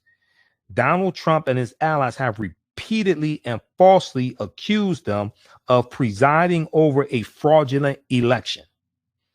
Trump has pushed the baseless claim that Dominion voting systems machines used in Georgia were rigged as part of a global conspiracy, and Senator David Perdue and Senator Kelly Loeffler have called for Secretary of State Brad Raffensperger's resignation. Just stupid. Now, my thing is, let these dumbasses fight it out. Let these dumbasses go ahead and fight it out, and people with sense in Georgia go vote for Jon Ossoff and Reverend Raphael Warnock and vote these Republicans out of office in Georgia. Okay, let these dumbasses fight this out. But therein lies the conundrum. Senator Perdue and Senator Loeffler are traveling the state pleading with Republican voters to turn out on January 5th, effectively asking Trump supporters to put their faith in the same voting system that Donald Trump claims was manipulated to engineer his defeat. Just stupid. So you keep saying it's rigged, but you want them to go vote, and keep donating. Get the hell out of here. This stuff is coming back on them. The chickens are coming home to roost. All right. Then there was, we posted an article from the Huffington Post. This was one, Dr. Anthony Fauci was interviewed. Fauci warns of COVID surge Fauci warns of COVID-19 surge upon a surge as millions travel over holiday. Okay. That was from the Huffington Post. Let's pull that one up. Just a second here. We don't want to frighten people, but that's just the reality, the infectious disease expert said. This is from November 29th, 2020. Dr. Anthony Fauci, the top infectious disease expert on the White House's coronavirus task force, predicted Sunday, November 29th, that the number of COVID-19 infections will skyrocket over the next several weeks as millions of Americans travel during the holiday season. The U.S. experienced a surge in cases, hospitalizations, and deaths in recent months, and public health officials warned that those numbers could jump during the winter as Americans experience COVID fatigue. Now, okay. So Dr. Anthony Fauci and other task force members urged Americans to refrain from traveling to visit loved ones over the holidays to avoid spreading coronavirus. But millions of Americans bucked the advice and packed airports in the days leading up to Thanksgiving. On ABC this week, Dr. Anthony Fauci said, we have to be careful now. There's almost certainly there almost certainly is going to be an uptick because of what's happened with the travel. He went on to say, we may see a surge upon a surge. Okay, he said we may see a surge upon a surge. We don't want to frighten people, but that's just the reality. We said that these things would happen as we got into the cold weather and as we began traveling, and they've happened. It's going to happen again. He's absolutely correct. All right, so check out this article here from Huffington Post. We'll post a link here. Fauci warns of COVID-19 surge upon a surge as millions travel over the holidays. Okay. All right. And let me pull this up here. Okay, so remember, we're here Monday through Friday, 11 p.m. to 12 midnight Eastern Standard Time, Monday through Friday, but we almost always go over Monday through Friday because that's just an hour. And then I've been doing Sundays, 9 p.m. to 11 p.m. Sundays not for I've been doing that for 4 years on 9:10 a.m. the Superstation WFDF. In that bundle pack I was telling you about, the Africans, the Black Migration 1619 to 2019. So you get my presentation, Black Migration 1619 to 2019. I deal with the movie The Birth of a Nation, The Red Summer 1919, The Great Migration. I deal with that 400-year anniversary also of August 2016-19. You get 6 principles of political self-defense, understanding how laws and policies impact the economic conditions of African Americans. When Black men dominated horse racing, and that deals with the history of African American jockeys. You get why did people switch from the Republican Party to the Democratic Party? That like a 3-hour presentation I did. Why Black people switched from the Republican Party to the Democratic Party. We go back to the Lily White movement of 1928. The Lily White movement of 1928. You get Juneteenth history, deal with a whole history of Juneteenth history, Emancipation Day, not Independence Day, 40 Acres and a Mule. Also deal with Dr. King's Poor People's campaign also. And you get Ancient Africans in America Before Native Americans, Columbus, or Slavery. So it's a 6 DVD bundle pack. And it's also available on digital download as well. Black Migration 1619 to 2019. And we have the one I did, the 8 DVD bundle pack, The Africans Who Were Here Before Columbus.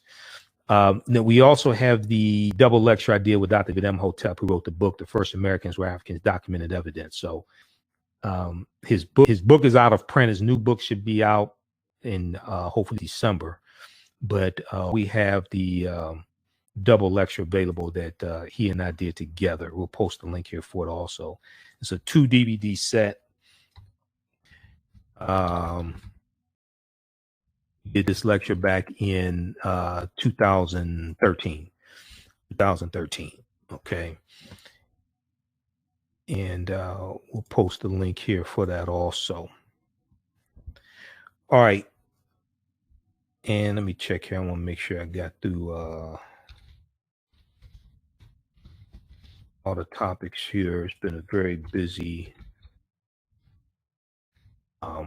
busy weekend. Let me see here just a second.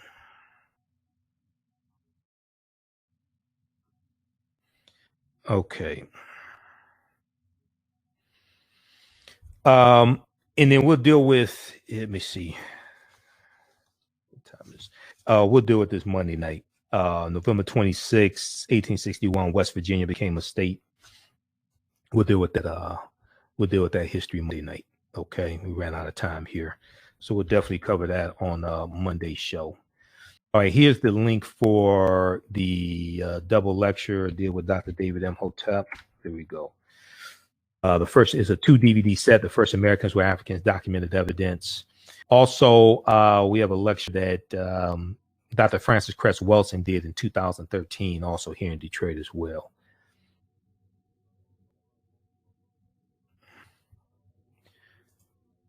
All right. Okay. So I posted the link here to the double lecture that I did with Dr. David Imhotep from 2013. All right, look, hey, we're going to get out of here. We'll be back Monday night. We're going to get out of here. We'll be back Monday night. Remember, at the African History Network, we focus on educating, empowering, and inspiring people of African descent. Remember, at the African History Network, we focus on educating, empowering, and inspiring people of African descent throughout the diaspora and around the world, because right now, knowledge corrects wrong behaviors. Not over till we win. Wakanda forever. All right, we'll talk to you all Monday night. Thanks for tuning in. Peace. The books Ivy and Selville and Ball Advent are from Albany Carujo, and Shadow's Carujo. In Ivy and Catalina visit Selville, readers will Ivy and Catalina as the small town of with their grandparents about the world of science. Those will learn the structures and functions. This provides great analysis that make learning about the cell for kids. The book Brooklyn Adventures takes readers on the journey with Brooklyn through her first 2 playing ball. Through facing adversity, teammates learn to love the game. Encourages children to do things except beat. Ivy and Catalina visit Cell, Sydney Carujo, and Carujo. And Brooklyn's Soft Ventures is by Carujo and Shanine Carujo. Both books are available at Amazon.com, BarnesandNoble.com, BooksAMillion.com, and Target.com. Author Linda Merritt is the author of 2 books, Merit Magic and Age Aquarius Spiritual Reading. In the book Merit Magic, this book is about the civil rights movement of the 1960s and how her family played a very important role in this movement. It is about all of the civil rights leaders, such as Martin Luther King, Reverend Jackson, John Lewis, and many others of this nation who came to her small Georgia town and started the movement right across the nation.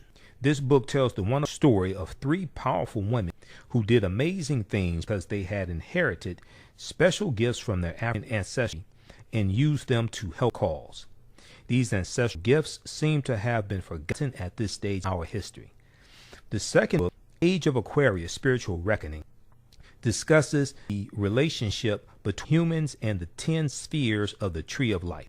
Author Melinda Merritt was able to show some very interesting facts about the present past presidents of the United States as it relates to what they did with office. The current president is living up to the negative impact he has brought to this space. This book shows how astrology impacts people in ways that they may not be aware of. It discusses the change of religion in this country, as we can easily see. There is a major change happening in that area. Visit the website merit-magic.com. That's merit-magic.com, MERRIT, and get both books in 20 years. Tasted the world famous No Frowny Brownie yet bakery? If not, for they gluten-free and free allergens. Eating brownies, the fabulous brown, they were very good. And it says they are. Pink Bakery is the first black Big 8 allergy mix company. To the Pink Bake, that's bakery.com, to No Frowny Mix today. Melanized Media is an independent black-owned and operated film company. We specialize in producing culturally enriched black films and videos at melanizedmedia.com. Join us every Sunday for Melanized Nights, where we a soul-conscious documentary film or black historic presentation. That's every evening at 7 p.m. Visit melanizedmedia.com to learn more. That's MELNEYES media.com.